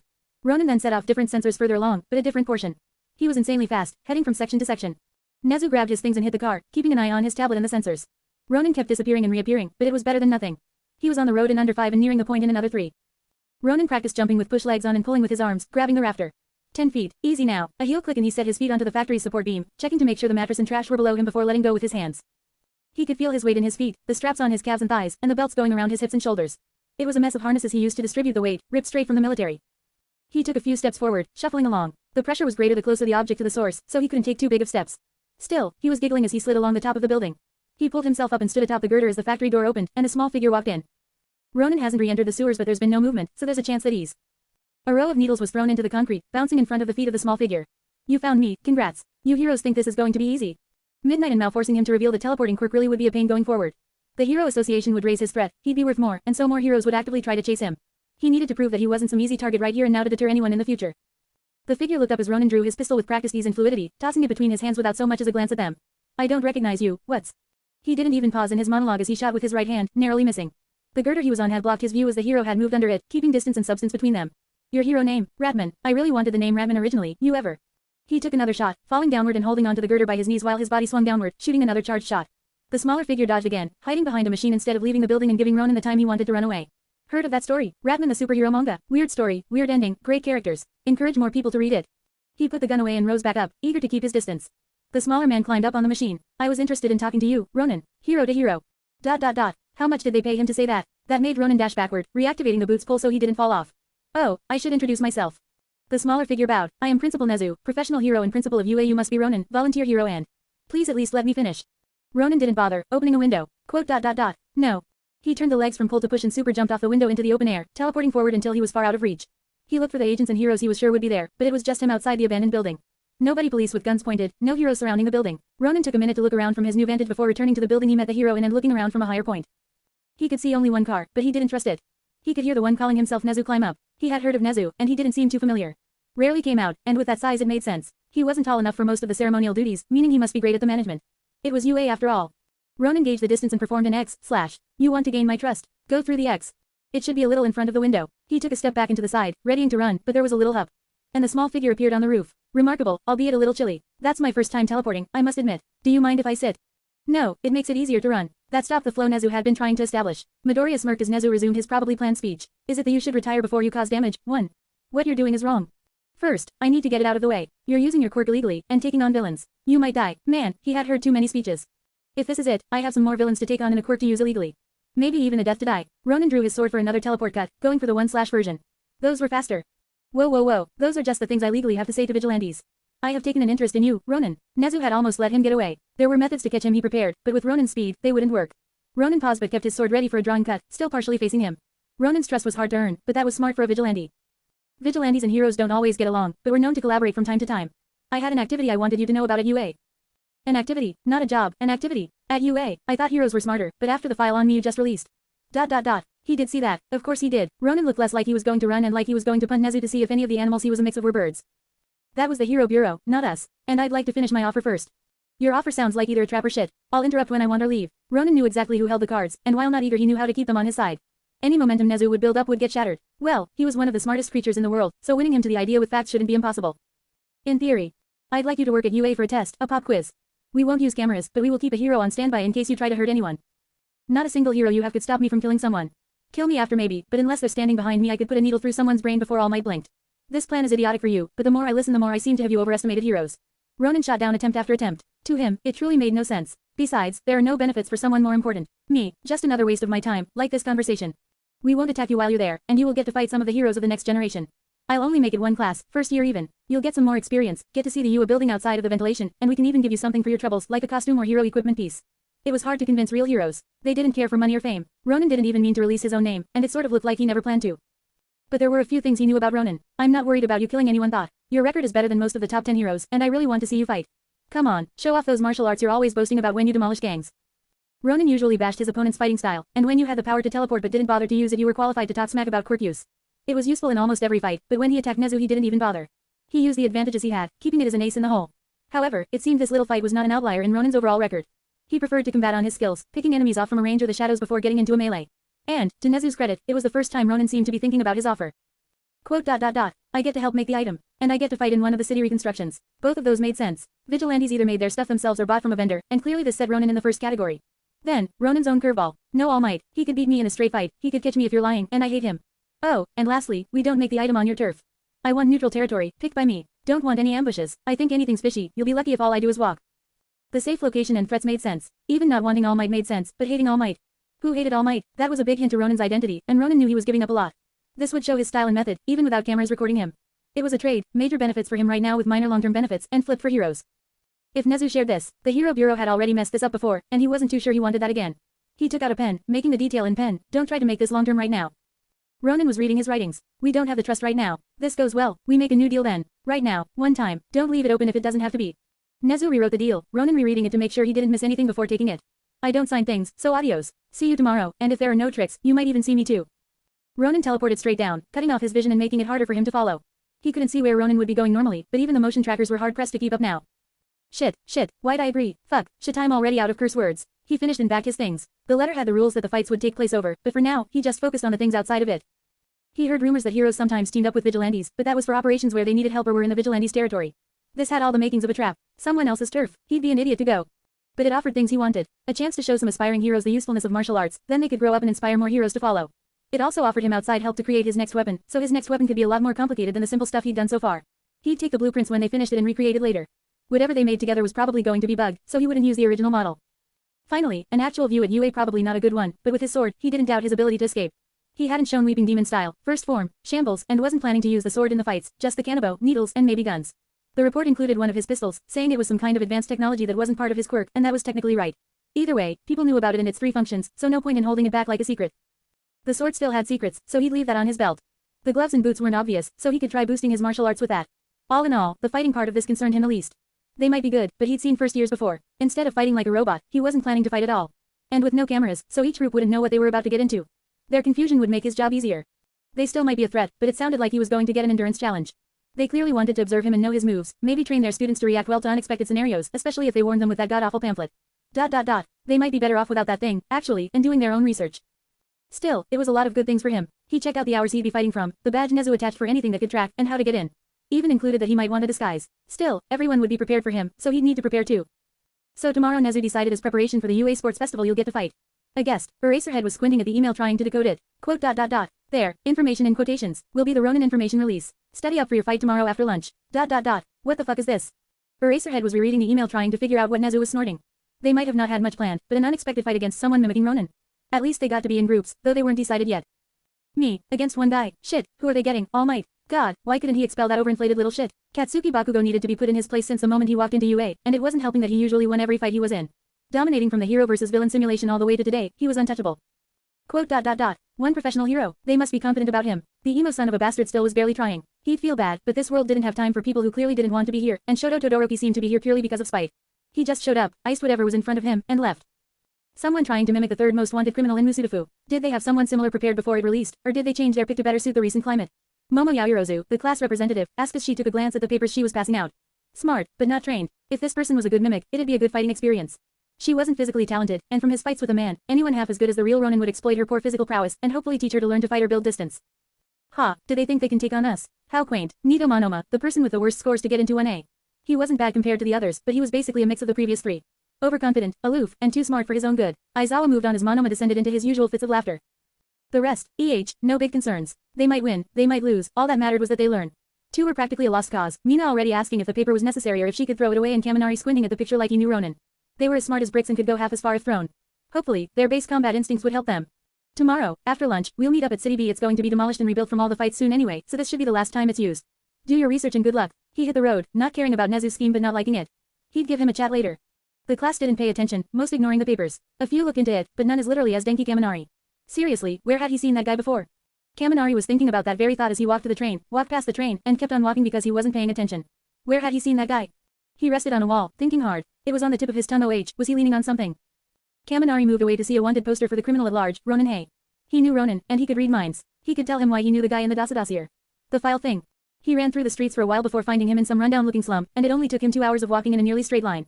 Hey, dude sir, hey sir dude, it's me, remember me, hey. He ran towards the biker dude, who was in the middle of doing something with a sewer cap, stopped. Hey don't go, I need your help god, this was a lot of running. He rested against a wall for a second, ignoring the confused glance from Ronin. My mouth tastes weird now, I need some help with a project. Oh what, Ronin just couldn't figure out what was happening. He checked everywhere, but it was just this idiot blonde. 20 feet from 7 gangsters beat to a pulp. Might be time to move. Alright, but if it's you a business, you can't mention me helping you, got it? I'm not supposed to. He banked on that whole I'm a guard thing again, and this guy fell for it hook, line, and sinker. Don't worry Mr. Roland, I won't tell a soul. The vigilante, the student, and the faulty memory went to A. Park. It was more like a rundown series of buildings that led into part of the forest, but hey. Close enough. I forget why I needed help. Oh, I got into UA. His uniform gave it away, but somehow Kaminari looked amazed. Did this guy forget everything after he used his quirk? Memory loss and electric quirks were proven to be linked. Yeah, I got a test tomorrow, and I need to fight somebody, but I'm not sure how good I'll do. You got any secret hero techniques you could pass on to a rookie? Ronin shook his head, the pieces were coming together but what were the odds? He kept looking around to make sure he wasn't going to get ambushed. You have an electric quirk, right? Yeah, radiates from my body, but if I do too much fry my brain. He laughed it off, ignoring the possibility of cooking himself at the age of 30. He'd at least help with that. Ronin rose from the bench, looking around until he found a classic tool. He picked it up and underhanded it at the young hero to be. Start with that. What can I do with a metal pipe? Kaminari shook it, confused. Ronin picked up another pipe, checking the length to make sure they were close enough, but he had to chop off a bit with his real sword. He resheathed his sword, aiming to be quick about this so he could get a move on. Watch closely. He tossed the pipe, adjusting his grip so he held one end and took a one-handed posture like he had his kanabo. He thought about how he wanted to do this and then held the pipe like it was Yamato instead. Could he just keep bullshitting? This technique is very old, but it's extremely powerful. You won't get it the first time. You won't get it the 10th time. You might not even get it the 1000th time. But someday, you will. And that someday is all that matters. He put his right hand where a handle would be, leaning forward. This was a combination of techniques he had actually used, but this would be his first time using it like this. What's that going to? Ronin charged forward, moving 11 meters in under a second, the boots pushing the ground away and giving the momentum for what could be a fatal stroke.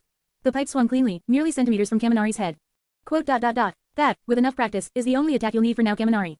He returned to base posture, tossing the pipe back into his left like it was sheathed. That, Kaminari, was the thunderclap and flash.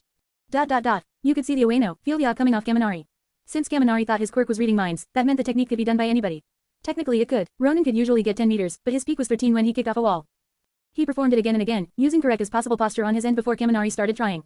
After a dozen or so attempts, Midoriya got around to the actual thing he wanted to teach Kaminari and stopped bullshitting him. That metal pipe could focus your electricity safely, extend your reach, and serve to defend you. Your hero program should be able to make a better version, but the theory stands. Use it, and you'll be a great hero. Kaminari followed his advice and did it a couple of times, laughing as he struck the metal bench and grounded himself, making him release more electricity on instinct and, of course, frying himself. How did this guy get through classes? Sensei Robin, can you show me Thundercrack and Bash? He wasn't trying, he wasn't even trying to get it right. Still, Ronin didn't give a shit. He showed him 10 more times, did it with him another 5, and bailed. That guy wouldn't remember shit. Ronin didn't look back, otherwise, he might have heard about the idiot who kept doing weird dash strikes in that park until he passed out and got taken by the police, still holding a metal bar. All he said is he was dragged off. I'll be a hero, hey, just gotta, thunderclap, then, flash. Chapter and notes. Yo, long chapter, and these notes will go into the comments.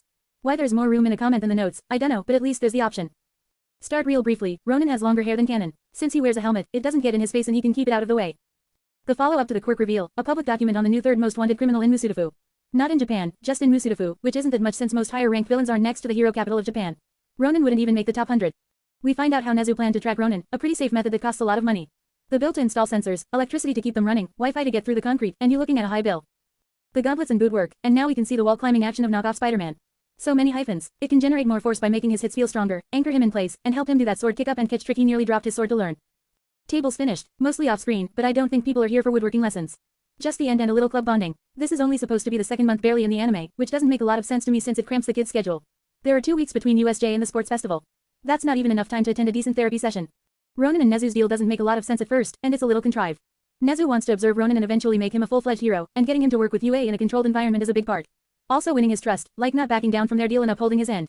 Ronin is also a great simile for a villain since he has a squeaky clean kill record. Ronin wants to do it mostly for the tech. He can't build advanced weapons like guns and has to steal them, so this is a great chance for free tech that helps him. If he brings the materials and makes them from organic materials, he can even turn the invention into a possessed item. Other things briefly mentioned as he can spread his message: heroes should learn martial arts, stop relying on your quirks, and experience a real fight against multiple people with powerful quirks in a controlled environment where he won't die if he messes up. Plus, he's broken out of UA before.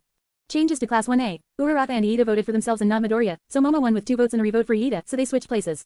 Bakugo's only competition is Todoroki, but it's a one-sided rivalry. Bakugo didn't lose the first villain versus hero fight since he didn't get disqualified and has been riding high since. Todoroki is unchanged so far. The new student is the one I thought was most fitting, Monoma. Monoma was in my headcanon 1 or 2 points from getting into 1A. Without Midoriya, everyone moved up 1 position and he got to go into 1A. That's why he's so salty in my headcanon at 1A in canon. Last thing, Kaminari. Will I put memory loss? Maybe a little, these quirks are pretty dangerous. Will he be a Ronin's Ronin? Probably not. I'll just say that he's one of the heroes who in canon makes himself go unconscious in fights, and who knows what'll happen when you go to stop trying to think and relax. You can even do a single move, one that you trained over and over and over and over. Chapter 40. Ronin vs 1A. Chapter Summary. Ronin was an idiot and agreed to fight Class 1A in return for he cares he's going to UA to get ambushed and die like an idiot. Somebody should have thought this through, and he's pretending to be a failed samurai. What do you call someone who fails at being a failed samurai? A dead guy. Chapter Notes. See the end of the chapter for notes. Midoriya couldn't stop twitching in class. He already told Eiko he might not show up to the club today, and if he did come he'd be late. Ronin took his time eating lunch, having spent the entire day trying to remember the USJ and the few notes he took on the students. It was mostly just the guy with the tail since he didn't exactly stick around to see anyone else. Now, he remembered the purple kid who made things stick together, the green one who could jump really well, and the ice kid. He didn't pay enough attention to anyone else for clear notes. Looks like he had 3 hours in total, but he didn't want to spend the rest of school on them. That meant around 30 minutes a group. He'd have to spend only 5 minutes observing them, and a strategy to make them use their quirks. If he could force them to use their quirks, he could figure out who was the biggest threat and work from there. Quote. Are you sure everything okay? Eiko asked with a tilted head. Quote. If even talking about it helps. Midoriya laughed it off. I just signed up for something I didn't think through. I don't have to go, but I think I want to. Oh, okay, like my blood transfusion. She was getting her transfusion in 2 days, so she wouldn't be here Thursday or Friday as she adjusted. It wasn't going to be all at once, but the first time might be a little rough. Midoriya nodded at her comparison. Well, good luck. When you come back I'll have a project for us to do. She gave him a shaky thumbs up. She hated talking to people almost as much as she hated the cold, so she probably already had one in mind and all she needed to do was put it into blueprints. Midoriya checked the clock, signaling her to do the same and bow quickly before running back to class. He changed quickly, then checked the batteries of all his equipment. The guns had their magazines, Yamato was fully charged, and the gloves and gauntlets stored their batteries in the belt. He kept spares for each. After changing, he cut straight down and began to fly to the Forbidden Land in the sewers. UA. Well, he did get out before he completely got there. His usual costume had one new addition, a large cloak blanket thing he wrapped around himself. It was pretty conspicuous, but with the straw hat he found in a dumpster, it was pretty cheap. He wore both as the world's lamest disguise as he walked through the front gates, checking off with the badge. The alarms must have been silent as he entered UA's facility. No one came running out to try and arrest him. No knockout gases, just him walking down the central path until he hit the building. He opened it and looked around for a central registration or something, keeping his left hand on his sword and his right holding his cloak closed, but ready to release and draw the sword in an instant. You came. You really came. Someone did come running up. The short animal who called himself the principal of UA. There were some students around, who gave him strange looks but seemed abated when their principal welcomed him. Ronin opted for a brief short bow. I did. Do you have the location you want me to fight at ready or a room I can finish my preparations in? He didn't actually have any final preparations, he just wanted to see more of the place. It was UA, who wouldn't? We do. Come, do you mind if I hitch a ride? Your legs seem a little longer. Yes, you walked here, and you can walk there. Ronin shut down any attempt to accurately gauge his height. They would definitely do it, but he wasn't going to make it easy. The duo walked down the halls, past students and pro heroes. Midoriya wondered if he could get some signatures, but Ronin shot that down. Eventually, they had gone through most of the building and were now at a large strange structure. He could see the fake buildings as they approached, but it was walled off. Nezu led them in. Aizawa, come on, look, here's the volunteer who will kick your class's ass for you. Kick your class's ass for you? What kind of brats am I fighting? And who's Aizawa? Eraserhead appeared, drinking from a packet of juice. Quote. You look pretty close, but I guess that's the easy part. You sure this guy can copy Ronin? Copy me? Oh, they don't. I'm actually starting to like you, Nezu. How did you do that? Ronin glanced down at Nezu who shrugged it off, not actually answering the question. Sorry more teachers couldn't watch the humbling of Class 1A Aizawa, but they had classes. Should be fun for you, me, and Recovery Girl though. Eraserhead snorted, more like the humbling of Bakugo, but the point stands. They talked for a while, Ronin exploring the overview. Sure enough, the camera's hard drives had been removed. They would not be recording this, even if they could view it. Keeping cameras on was a safety concern, in case something like the USJ happened again. He grabbed a map of the city and wrote it down in his notes, and finally spoke. Do you have dossiers on the students, or will I get the information as I fight? Eraserhead Aizawa stopped talking and nodded. We've started to put them together, the class's file is on the table. You can look at it since you're going to find out anyway. Midoriya read through the papers, amazed. Is this a joke? Some of these people were barely called heroes, let alone fighters. Talking to animals, in a city, that guy was doomed from the start, animals were scared shitless of him. Well, if he could get insects he might have a slower but solid defense with how common they are focus. Read them all, then plan. From the top Midoriya, then plan. First, Yuga Aoyama, naval laser, only seemed to work in front of him, so his surprise attacks would be good. Mina Ishido, acid, she must be pretty dumb since they actually put intelligence as a fault. If she was gung-ho, he'd separate her and take her out. If she followed a smarter person, he'd pick them off and leave her directionless. Suyu Asui, frog, he'd seen her before, that jump was scary. She could harass him for most of the fight, but her power was only useful with room. Indoors she was doomed. Tenya Iida, engines in his legs, same restrictions as Asui. Get him stuck in a small space and his quirk was basically useless. Ochako Uraraka, zero gravity, only worked on contact. His guns would suffice since she couldn't stop the air bullets. Masharao Ojiro, tail, that was definitely the guy from the Flaming City. Another melee only, but their tactics were similar. It came down to who was better at hit and run, and that's where he was competent. Denki holy shit, how did Kaminari get into class 1A? He thought Kaminari might have, but brushed it off since he was too stupid. He didn't have to do shit, Kaminari would just self-destruct on his own. Eijiro Kirishima, hardening whoa, just hardening, that's busted as hell. Hopefully, it relied on endurance or reaction speed. A proper ambush could take him down before he hardened his body, or just running him ragged. Koji Koda, Ani voice UGH. It was a great quirk, but situational, and this was not one of the situations it was good for. He felt bad because it was amazing for rescue, but in a fake city was doomed to fail. The best he could access was birds and bugs. Ricardo Sato, Sugar Rush. Got stronger and dumber with more sugar. Just another endurance match. He'd start a fight so Sato would take the sugar then run away, then start another fight so he took more sugar and run away until he self-destructed like Kaminari. Mezzo Shoji, Dupli arms. No real attacks, but good physical strength. He'd be the first target with his information gathering skills. Since he might ruin his sneak attack, best to take him out in the initial rush. Kyoka Jiro, Earphone Jack. Not very offensive, but another good for information gathering. She might ruin his sewer running if this replica even had sewer sand was another first target. Still, from the open air, she wasn't that good. Just don't hide inside a building for her. Honda Zero, Tape, another hero that was bad indoors. Take him down as he entered or exited a building. Fumikage Tokiyami, was he related to Usagi? Midoriya thought his family might have bird head quirks but nope, Tokiyami's quirk was a sentient creature called Dark Shadow. Edgy name, but good in dark places. A good foil to all the heroes who couldn't fight indoors, the darkness made his quirk stronger. So, beat him down in the light.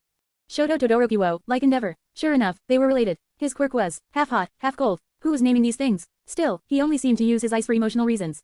The hell, that was like not using your hands because they looked like your dad's, and heroism wasn't something to be half-assed. His emotional bitchiness might get a lot of people killed if he didn't get over himself and use that power. Still, with ice only he was no threat. Ronin's mobility was too great to be beaten by just ice. Togu Hagakura, invisibility. Did she walk around naked, or what? No defense either, so he just had to take her down when he found her. A careful eye and a good vantage point should suffice. Katsuki nope, didn't need to keep reading. His notes were better. Boot tilde he checked on Bakugo's growing ego. Alright, this was actually going to be easy. Nito Monoma, copy. Could he copy the quirks inside the possessed items? If he only had to see them work to copy, then maybe. If he needed to see the person using them, it was unlikely. They had changed too much from being quirks, and no longer worked on brainwaves. Eraserhead's quirk seemed to be stopping quirks, but it didn't do anything to the sword, so the rest were probably similar cases. Unless paired with a powerhouse, he wasn't a threat. Minoru Mineta, pop off whoa, why did it list perversion as a flaw? In personality maybe, but this was heroism. How much of a dick he was didn't matter in a fight. Unless he was an idiot for boobs. Ronin didn't have any so he couldn't test that, but maybe if he got paired with the next student she could for him. Overall, he was actually a large threat. He could stop Ronin's mobility easily or wreck his gear. The last student was Momo Yaoyorozu, top of the class, representative, and a powerful quirk creation. Little experience, not good in close fights. Those flaws were oddly specific. Most of these people seemed bad at fighting close quarters. Still, he could rush her to crush plans early before she could get any good ideas. He finished his notes and checked the clock. Any custom rules for the fight? Everyone will have a capture tape. If the capture tape is wrapped around a combatant, they can't fight anymore. Otherwise, you can give up yourself or fight until you can't. We'll watch to make sure everything is safe. Nezu gave him an affirmative thumbs up, leaving Ronin nodding. Any other questions? I can use the whole city, right? A nod. Can I help pick the teams? I don't want them to just lose, but have a chance to win. Excellent. The hope of winning will propel them, and ensure their safety. Aizawa here will get the last say, but otherwise, I agree. Good. And, you're Eraserhead aren't you? He reached into his robe and Eraserhead instinctively prepared for combat. It was uncanny how good a replica this guy was, maybe that was his quirk. Instead of a sword though, he pulled back out his notes. Quote. Can you sign this, please? The full class lined up at the entrance gate. It was just their principal and teacher, standing with a clipboard. I hope all of you did your research. We're going in 5 teams of 4, 30 minutes a team. You all can read, so get into your teams. Usually All Might would be doing this, but Aizawa had to take points since he wasn't. Apparently Nezu wanted him instead for some reason. The teams formed regardless. Team 1 was the endurance run, getting it out bright and early. Kirishima, Sato, Monoma, and Koda. Ronin also just wanted to get Koda out of the way since he felt bad. Team 2 was just all the people who might catch him. Asui, Ojiro, Shoji, and Jiro. All people who could catch him, but do very little to him. Team 3 was just the idiots and the genius. Mina, Mineta, and Kaminari didn't have the brains to be a threat, but with Yaoyorozu they could beat. All that meant for him was he'd have to take her out quickly. Team 4 was going to be a battle of egos. Bakugo, Todoroki, Aoyama, and Shiro. Aoyama and Shiro were getting the short end of the stick since everything actually depended on Bakugo and Todoroki not fucking it up for them. They could do pretty much everything right, but those two would ruin everything if they didn't get over themselves. Team 5 was the leftovers. Iida, Uraraka, Tokiyami, and Hagakure. They were actually the most well-rounded team. Ronin wanted to end on an actual challenge, and they were it. He thought about making a group of all the people who suck indoors, but most of those members were in different groups now. So, the final group would be tough. Still, the battle of egos was instant. Bakugo was trying to pick a fight with Todoroki, Mineta was trying to grope Yaoyorozu, Monoma was laughing maniacally. Ronin thought they'd start fighting when the fight itself started, but this could work too. Team 1, a villain has been spotted on 5th and Main Street. Go find and beat him. Everyone else, observation deck. Eraserhead was already drinking a packet of juice as he headed off. Hey Teach, where's that? Sato checked the road they were on, 17th and Baker Street. The names were really original. The target insisted we only give you the details we'd give real heroes, so figure it out yourself. This is supposed to be a city, so go get him. Eraserhead didn't even stop walking as he answered, the rest of the class getting more nervous. Team 1 walked street after street, taking 10 minutes just to find the villain sitting on a windowsill a floor above them, looking over each of them boredly. The glass was shattered on the ground below him. Heroes, you're late. A villain can cause a lot of damage in 10 minutes, and being late is not good for a first responder. Get down here and fight like a man. That was Kirishima, already using his quirk when he was 20 feet above him. Sato prepped his sugar, Monoma rolled up one of his arms and copied Kirishima's hardening, and Kota has the common sense to figure out this was a trap and was hiding behind a mailbox. At least one of them had a brain. Quote. Don't feel like it, I win if the clock runs out. Why would I waste energy coming down to you? Want to get me? Come on up. All three ran toward him, Kirishima and Sato climbing the wall with their bare hands while Monoma stayed back in case he jumped. At least there were some tactics. Ronin judged the distance, then drew a needle from his belt. What, think I won't stab a hero? He drove it straight down, taking Sato in the shoulder. Sato flinched and fell 12 feet onto the concrete. Stop being so confident, genius, and try to survive. I'm going to try and get away, and if I have to kill you, oh well. Ronin then broke the window he was leaning against with Yamato's saya and stepped through before Kirishima could reach him, disappearing out of sight into the building in the shadows. Kirishima didn't think to wait for his team to follow him up, going into the window after Ronin at the first chance he got. He climbed through and squinted into the dark, taking a few steps further in while he tried to find his opponent. What, you think hiding is manly? Biwash tilde of force struck him from behind, propelling him from the window as a calm, cold voice rang out from above the windowsill, Ronin dropping from the ceiling while opening fire at Kirishima's back. Manly, winning is pretty manly kid. Ronin shot him further into the room, his recharge time done. As tough as Kirishima was, he didn't weigh enough to resist the gun's blast at full charge and point-blank range. He was pushed further and further into the room and away from his teammates, trying to get a grip while Ronin took a moment to peek out of the window again, checking on Sato. The kid was still moving and didn't seem to have any major injuries yet. Good, that attack was small potatoes compared to the shit Ronin had to deal with every day, and if an endurance hero couldn't even take that, they were doomed. Ronin pointed his gun out the window and opened fire at the students still on the ground, forcing them to take cover and disrupting any attempts at planning. They moved away as they took cover, giving him a chance to jump down from the building and start to make a run for it, rolling out of the fall and blitzing for the closest alleyway. He could hear them getting up behind him, but they weren't smart enough to see what he wanted. He cut through the city using the map he memorized, taking alleys and hopping around like a flea while the students began to run themselves ragged. He would stop and fight for a few seconds, but never more than 10, all the while insulting and berating their bad tactics until the 30 minutes were up. He ditched them 2 minutes before the match ended, and they lost to a timeout without even knowing where he had gone. Aizawa was going to sleep through this until he saw the entire ensemble on the camera. The tone, the fighting tactics, the expertise at running away, this wasn't somebody pretending to be Ronin, this was actually Ronin. The biggest giveaway was the gun. They had no idea how something that small could do so much, but this Ronin had a matching gun. It might have been his quirk, but the similarity was too high. He even had the sword still, down to the decals Nezu made them memorize on the saya. This really was the same Ronin who could lead heroes in circles, at UA, fighting his students while giving them advice about how bad they were. Quote. Sir, should we summarize the scenario? Yaoyorozu asked, everyone a little put off. This wasn't a fight, it had been a glorified game of tag. Ronin didn't seem to care about how lame he looked, he really did only focus on winning. Anyone have anything to add that wasn't said by Ronin? No comment. Alright, who did the best? Quote. Kirishima for constantly advancing, he got the closest to Ronin. Aizawa shook his head, Kirishima wasted his energy for 30 minutes. If this went for another hour, he'd be completely spent while Ronin did flips over him. Next guess. Quote. Monoma for sitting back, Yaoyorozu figured it out, but she didn't want to say it. Nope, he was too close and couldn't adapt when Ronin started running. He didn't do anything with the distance to make it useful. Yaoyorozu, what do you think? Quote. From the 4 options, Kota sat back and effectively blocked off more roads than any of the other 3. He never showed his quirk so the villain couldn't tell what he could do, and was forced to avoid him. That wasn't the right answer and she knew it. She couldn't help it. Quote. The person who did the best was the villain. He forced them to chase him around the streets, and they didn't research the area enough to chase him properly. They couldn't cut him off and he knew it, so he saved energy and took his time while they became more and more exhausted. It wasn't exactly nice, but the guest did the best out of the 5 of them. And if it really was Ronin, Aizawa wondered if they were going to see a lot of matches like this one. Well, regardless of how bad Team 1 failed, he checked the notes for the correct wording. Team 2, the pursuit of the villain has failed, now he's entering a parking lot. Got there and corner him. You have 30 minutes. Aizawa made a shooing motion with one hand and started the timer. Quote. You think you wouldn't be waiting in here? We have audio and microphones, you know. Now get going. Team 2 was comprised of 2 fast people and 2 information gathering people. When rushed, they would tend to split up, as shown here. A weakness, since without the information gathering people they'd never find him. Odoro and Asui reached the entrance to the parking lot, but it was dead silent. They didn't have anyone here who could find him, so why would he reveal himself? He put 2 people into the group who could find him, and 2 who could chase him. Not his fault they sent the wrong ones first. The info heroes should have flushed him out into the chasers so he could do the prison break, one of the scenarios he planned out with Nezu in case of Team 1. Instead, he got nice and cozy in his hiding spot as the 2 bounced straight past him. 6 minutes passed between the chasers and the infos arriving. Any sign of him? Punk Girl Jiro said. The other 2 replied negatively inside the parking garage, Shoji not wasting time and getting into searching. Heroes, he spoke, dropping from the ceiling on top of Shoji, a needle to his neck. Should meet together outside of the crime scene. That way they can safely share information and plan. He lifted Shoji backward toward the wall. Now I have a hostage and I'm going to escape again. Think ahead and use the time to come up with a plan. With no villain or plan, time is all you have any. He didn't need to look, since he already checked out and partially moved the sewer cap. He didn't bother to even use the capture tape, opting to kick out one of Shoji's legs as he jumped backward, letting the student nearly knock himself out on the rim of the sewer cap as he fell, then hit the ground running. He didn't need the sword, since this city was created to be a miniature section of his favorite homeless district. Nezu really was playing to his strengths. Ronin enjoyed the lack of sewage in these sewers, it made his running so much easier. The others would move quickly too, but these tubes were strange to run and jump on.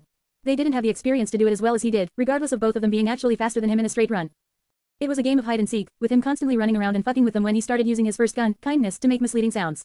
He once again completely ditched them in the last 2 minutes as he made his way to the next scenario, not really giving a shit. They were left just as tired and ragged as the first group, with just as little to show for it. To make things worse for them, he had started shouting tips at them about how to properly search a maze-like structure halfway through the match, even encouraging them to use their mics more and split up with one chaser and one infoer for a better hunt. Not that it mattered to Aizawa. Most important thing was that they learned something, like not to ditch half their team. Now that was just stupid. It made sense why Ronin insisted on the time limit starting so early. They made mistakes and got sloppy. As could be seen from Team 3. How are we supposed to find the thing? Mineta wasn't scared, just dreading it. Ronin hadn't shown how physically powerful he could be yet, because no group got that far. When he did, these kids were going to be even less excited to fight him. Not one person actually went down yet, but it felt exhausting. And Ronin did this all back to back. So, the best person, Yaoyorozu was leading her team outside and spoke through the intercom to the class. Ronin again, he led them in circles, held the advantage the entire fight, and managed to take a hero hostage through their own mistakes. Sensei, what is the report? She at least knew the timer was going to start early. Team 3, the villain left the sewers and is now on the move. His last sighting was on Main Street between 7th and 6th. We believe he has a hostage. You know the rest, go get him. Ronin had his own intercoms, but only Nezu and Recovery Girl could talk to him on that. And you're sure the tall kid is fine? Yes, don't worry dear. You're much more worried about the students than the principal is, at least. Ronin had been worried he might have given the tall kid a concussion when he held him hostage and banged his head on a sewer cap, but Recovery Girl assured him he was fine. Still, the principal worried him. Hey, Ronin, remember how we were gonna use a robot for the hostage? Quote. I don't like where this is going, and I've barely heard it.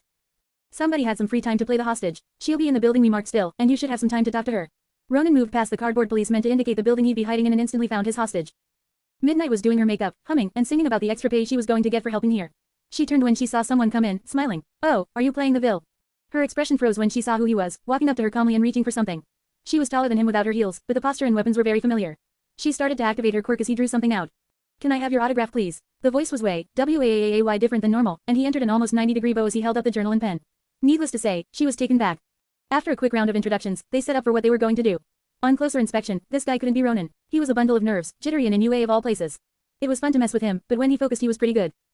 So after they enter, I'm going to throw you at them. Please remember to roll correctly. I wouldn't want a pro hero to die in a training incident because I threw her wrong. The point of the hostage with this group was to disrupt their planning. If they couldn't refocus, he was golden. Midnight really was the perfect distraction, especially for two of them. Throw in Zero and the horny trio would fall to pieces between her and Momo. I'm supposed to teach them how to chase criminals, but please make sure they give the proper attention to rescued hostages miss. He treated her like she was younger, it was nice. She smiled and nodded along, not able to resist playing a little. You know kid, maybe sometime after this we could go out. We're here. Oh, my legs. Momo, you should have carried me and we would have gotten here faster. Mineta interrupted her fun time, but she was on the clock. The two got into position as the unheroic heroes arrived. I could have gotten here 5 minutes ago, you know Tilda. But could you find Ronin? Mina and Momo, the dumbest and smartest girls in class paired together.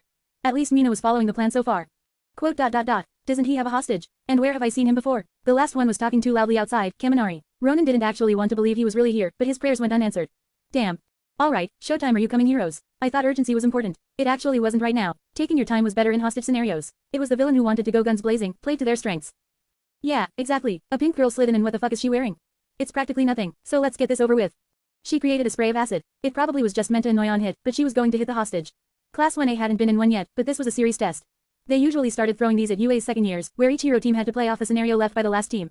That meant the efforts and failures of the teams changed how the scenarios went down, giving these kinds of tests nearly infinite repeatability. But it seemed that they didn't care, by how Mina charged straight at him while firing acid. She was just worried about beating the current criminal as quickly as possible, not a good tactic against someone like Ronin, a master at close combat. Ronin raised his gun and shot once, blasting her acid out of the air with ease. Ronin has 4 weapons on record: a sword, needles, martial arts, and an air gun. The shot was so strong it threw the acid back into her own face as she got close, blinding her. Ronin stepped away from Midnight and performed a classic, the spinning back kick, right into Mina's stomach, knocking her off her feet and onto the floor with one hit, all of her own momentum from charging in her turned against her. You didn't do your research. Ronin returned to his place beside Midnight, keeping the gun on her while Mina got her feet back under her and wiped off the gunk was a better word than acid, it didn't even seem to burn the floor. Whatever, it was off her face, while the rest of the crew showed up to back up her reckless actions. We had a plan, Ashido. The girl with big tits said. Yaoyorozu, the smart person he'd chosen to weigh down with these guys. Whoa, Midnight's the hostage. Both boys spoke at once, ogling her despite the situation. Ronin weighed up when was the right time to lob the pro hero at them. Focus everyone. Ronin, let go of the sure. He took the moment Yaoyorozu stepped forward to activate both gauntlets and legs, pushing her at them with his entire body. He overestimated a little as the pro hero bodied everyone, putting the pink girl back on her ass right after she got up. Ronin started to ascend the building, checking his time in with the supervisors. He had some time to kill before he fucked off to the 4th scenario. He went upward through the stock building, clearly used for most hostage scenarios by the paraphernalia littered around. The heroes took 7 minutes just to correctly go through the hostage recovery steps. It was obvious what the faux villain wanted, them to split up or waste time. Either one served his purpose, but the options they had couldn't contend with him. Everything played to his hand the second Mina rushed instead of trying to sneak in. She was too excited before, but the gut check calmed her down. Now, we have under 20 minutes, under 15. We have under 15 minutes to find and apprehend the faux villain, and no clue where he is. Momo rubbed her eyes. Hey guys, why don't we just ask? Kaminari shrugged as he asked. He got hit in the face with Midnight's boobs, so he was feeling pretty good despite also hitting his head on the floor. Quote. Ronin's not just going to tell us. Mineta had been scowling, jealous, but now wondered if Kaminari got a concussion. Even Mina knew that. Not him, our supervisor. When in doubt, ask your supervisor, you young Chad. Kaminari remembered the words of Ronin, and it only made sense they applied now. He had given Kaminari the ticket to defeating him. Hey, teacher, there are police here, do they know where he is? Quote. No way, Kaminari thought of it. Yes, the cameras in the building are working. Ronin is camped out on the 3rd floor, room 3D. Everyone looked amazed at him for a second before rushing up to catch him. They sure are confident. Ronin watched them run forward through the window, admiring as Yaoyorozu forced them to go through all the proper procedures. This group was doing pretty good overall, at least they looked better than the rest so far. They completed the sub-objective, which was usually to stop him from running away and pin him down, but this time Ronin never planned to leave the building. Its 4 stories were plenty big enough to run in circles and wait out the clock. He checked the time one more time and listened for their approach, watching as they came up and pulling the trigger. The group was sent back down the stairs, blasted by a gale of wind. Internal entry wouldn't be easy, and he cut the elevator. The worst entry was internal. Saw a burn through the ceiling or scale the wall, not the stairs. 5 minutes later, the heroes took to climbing the wall with Monetas. Hair things but covering them to make them not sticky. Then Ishido burned through the window, all while Kaminari watched and made sure Ronin didn't move. They entered confidently, and let Moneta build a perimeter by trapping the doors with his balls and waiting outside, one with a ball in each hand. Only 6 minutes were left when they challenged him, sitting in a chair with legs crossed. Almost thought you weren't coming. Taking your time, the perimeter, the caution. I know why you're considered the best in the class. The line meant to both congratulate and divide them went over most of their heads, except the mostly unaffected person who led this small operation. A slight flush, but she seemed to be seeking praise. Most people seemed to consider Bakugo the best, so it made sense why she'd want some recognition. But you made a single mistake, he spoke with a finger raised. They all blinked in confusion. You're not All Might. You lack the firepower to approach me head on, whether or not I'm cornered. It sounded gaudy, but as he rose with Yamato in his left hand, the air shifted. Let's test the fighting ability you heroes love to show off so much. He seemed to teleport forward, swinging the sheathed sword while gripping it by the saya, bringing the pommel into Mina's stomach again. She was thrown backward but caught by his right hand, where he threw her on top of the purple one. The balls in his hand stuck to Ishido in the floor, pinning him. Yaoyorozu backed off as Kaminari tried to create his electricity, getting the saya to the side of the head and throwing him also into the pile on the floor. I thought I told you to use a conductor, yet here you are. He shook his head like he was disappointed, then turned to face his last victim. She was nervous, but he beckoned her to come forward, let her lead. Come on, you're the last one standing. All you have to do is make. He cut himself off and shot her 6 times with a semi-auto function he never used. She hit the wall and had her head slammed into it 4 times before he stopped. Me, shut up, and take advantage of my monologue. He left now, going to the top of the building after chopping off the door handle to open it. It'd only take about 10 seconds longer to open, but he doubted they'd manage it. Soon, the alarm that said he won rang, and he moved on, largely unbothered so far. That was the most fighting he'd done so far. Team 4, the villain has left the building and is now at a red Coca-Cola semi-truck on Main Street. We believe he is preparing bombs to blow up a bridge, ... Whatever, you know the rest, go get him. Nezu was definitely writing these.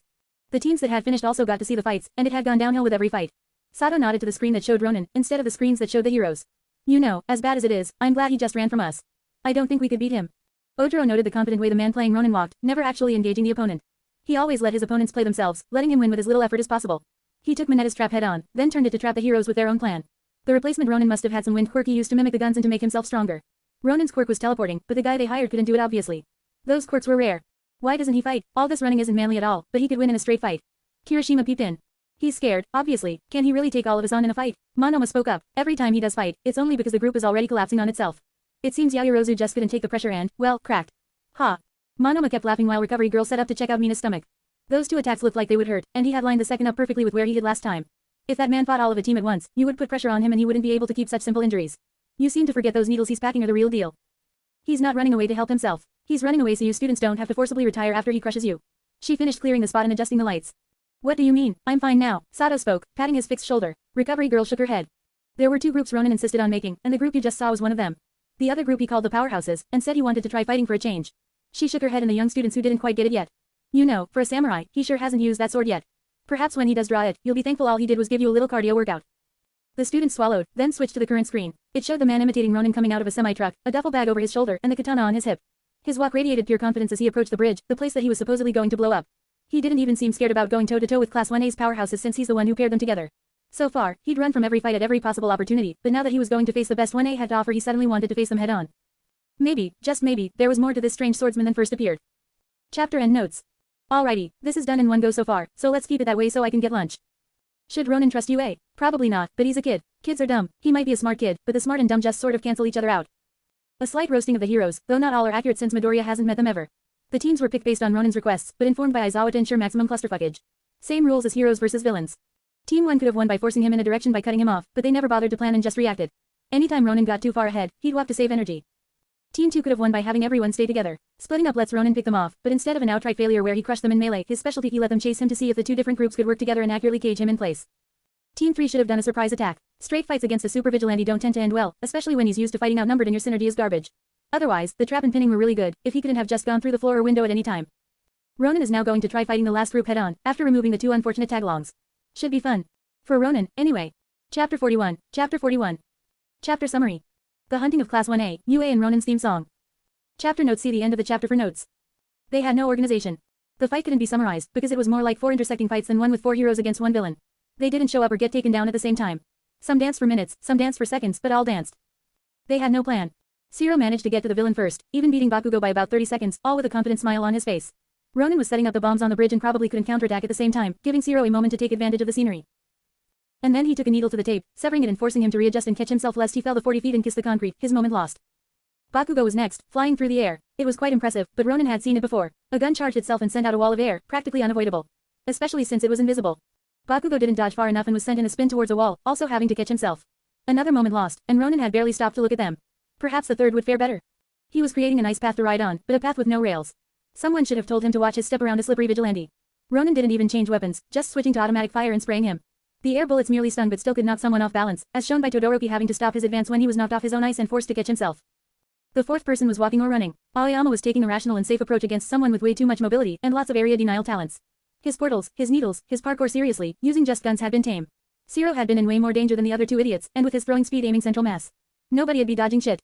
He was on his 4th bomb when Zero first arrived, but he had just finished his 5th when Bakugo came back up. These fake bombs were really easy to set up. He had a list of requirements he had to do before the bombs were considered armed. Understandable, but impractical. He always felt the need to counter-quip. An unheroic line, and a wasted surprise attack. Another shot with the gun and Bakugo dodged much wider, not realizing that the shots were different. The first shot had been a regular uncharged one, the second one was the one he should have looked out for. Because he managed to dodge some of the first shot, Bakugo's prediction for how wide he had to move to dodge was a few feet shy. It hit his feet and spun him, making him ram back first into the bridge and fall. If they stopped approaching from the side and walked up the road like normal people, this wouldn't keep happening. Ronin moved into position for the return of the human popsicle. Sure enough, nobody learned shit and Todoroki rose again on a pillar of ice. Instead of shooting him, though, Ronin fired a full-powered shot to the ice tower. The ice protected him and blocked his view as Ronin threw a needle into the base and started shooting it. Todoroki didn't even notice his base cracking until it shattered under him. There was a reason mountains sloped up and weren't thin ice pillars. Zero had climbed up the ledge of the bridge just in time to greet Ronin face to face. You know, if you were a little quieter or were a little further away, like 20 feet that way, wouldn't have heard you coming. He dickishly stabbed the tape a couple of times, watching it strain and snap. Zero caught himself again, but this was getting ridiculous. Learn to adjust, guys. At least the last one was coming. Aoyama, naval laser, he had set up on a building. Good range and a defensive posture, above him to increase the range he could fire his quirk from. A+ all around, a good plan even without the hustle. If anything, being the last one made it harder to notice him. He was waiting for someone else to attract Ronin's attention. Little cowardly, but it was more effective to be a coward than an idiot. He really wondered if they'd learn, but he managed to get all the way to the 6th of 8 bombs before another one tried, all the while a certain idiot was screaming for Ronin to die. He came over the ledge from below and snarled, finally touching the luxurious bridge with his actual feet before taking a needle to the stomach. It became a bit of a clusterfuck as a laser, probably from a naval, burst in on the scene and was avoided with a swift and anticipated sidestep, Ronin stepping away from the sentient landmine that occasionally set itself off and throwing another needle. More explosions, and 10 seconds after the first laser, a second range attack to support Bakugo. The second invader was coming, and Ronin really wanted to put Bakugo through the ringer. After all, he wasn't a vigilante right now, but a villain so comically evil he could only kill a dog if it had a litter of puppies surviving off it. Being petty was a villain's thing. He ducked behind a car and switched weapons, counting to wait for the laser to refresh. He then dashed, checking to ensure that the laser ready, and rushed Bakugo. He was met by explosions but countered by striking Bakugo with a saya to the ribs and his left on Bakugo's face, pulling him back and into Aoyama's laser. Bakugo screamed at the hit but screamed even worse when he started getting shanked by a needle and shoved against the ledge.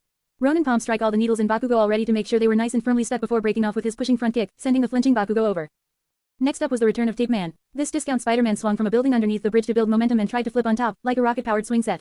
It was clearly a spontaneous idea, otherwise, he would have realized he'd get an air bullet up the ass. Sure enough, Ronin made sure to shoot the moving target the second he was visible over the railing and sent Zero plummeting back down to bungee jump another day. This was actually getting ridiculous, just get over yourselves and your stupid overly fancy moves. Learn to approach a villain as God intended, in any way that didn't play to the villain's strengths. Todoroki took the cake for learning absolutely nothing so far. Another pillar formed going straight at him and was practically begging for a charge shot. Instead, Ronin was getting pissy about only stabbing one student and gave the one in front of him a gift, hoping a little pain would teach this idiot a lesson. He maneuvered around another laser and activated the gloves, lobbing the needle like a cannon and taking that dick clean off his stupid fucking pillar. There were daddy issues, then there was being fixated on only one solution, then there was whatever these 3 idiots were doing.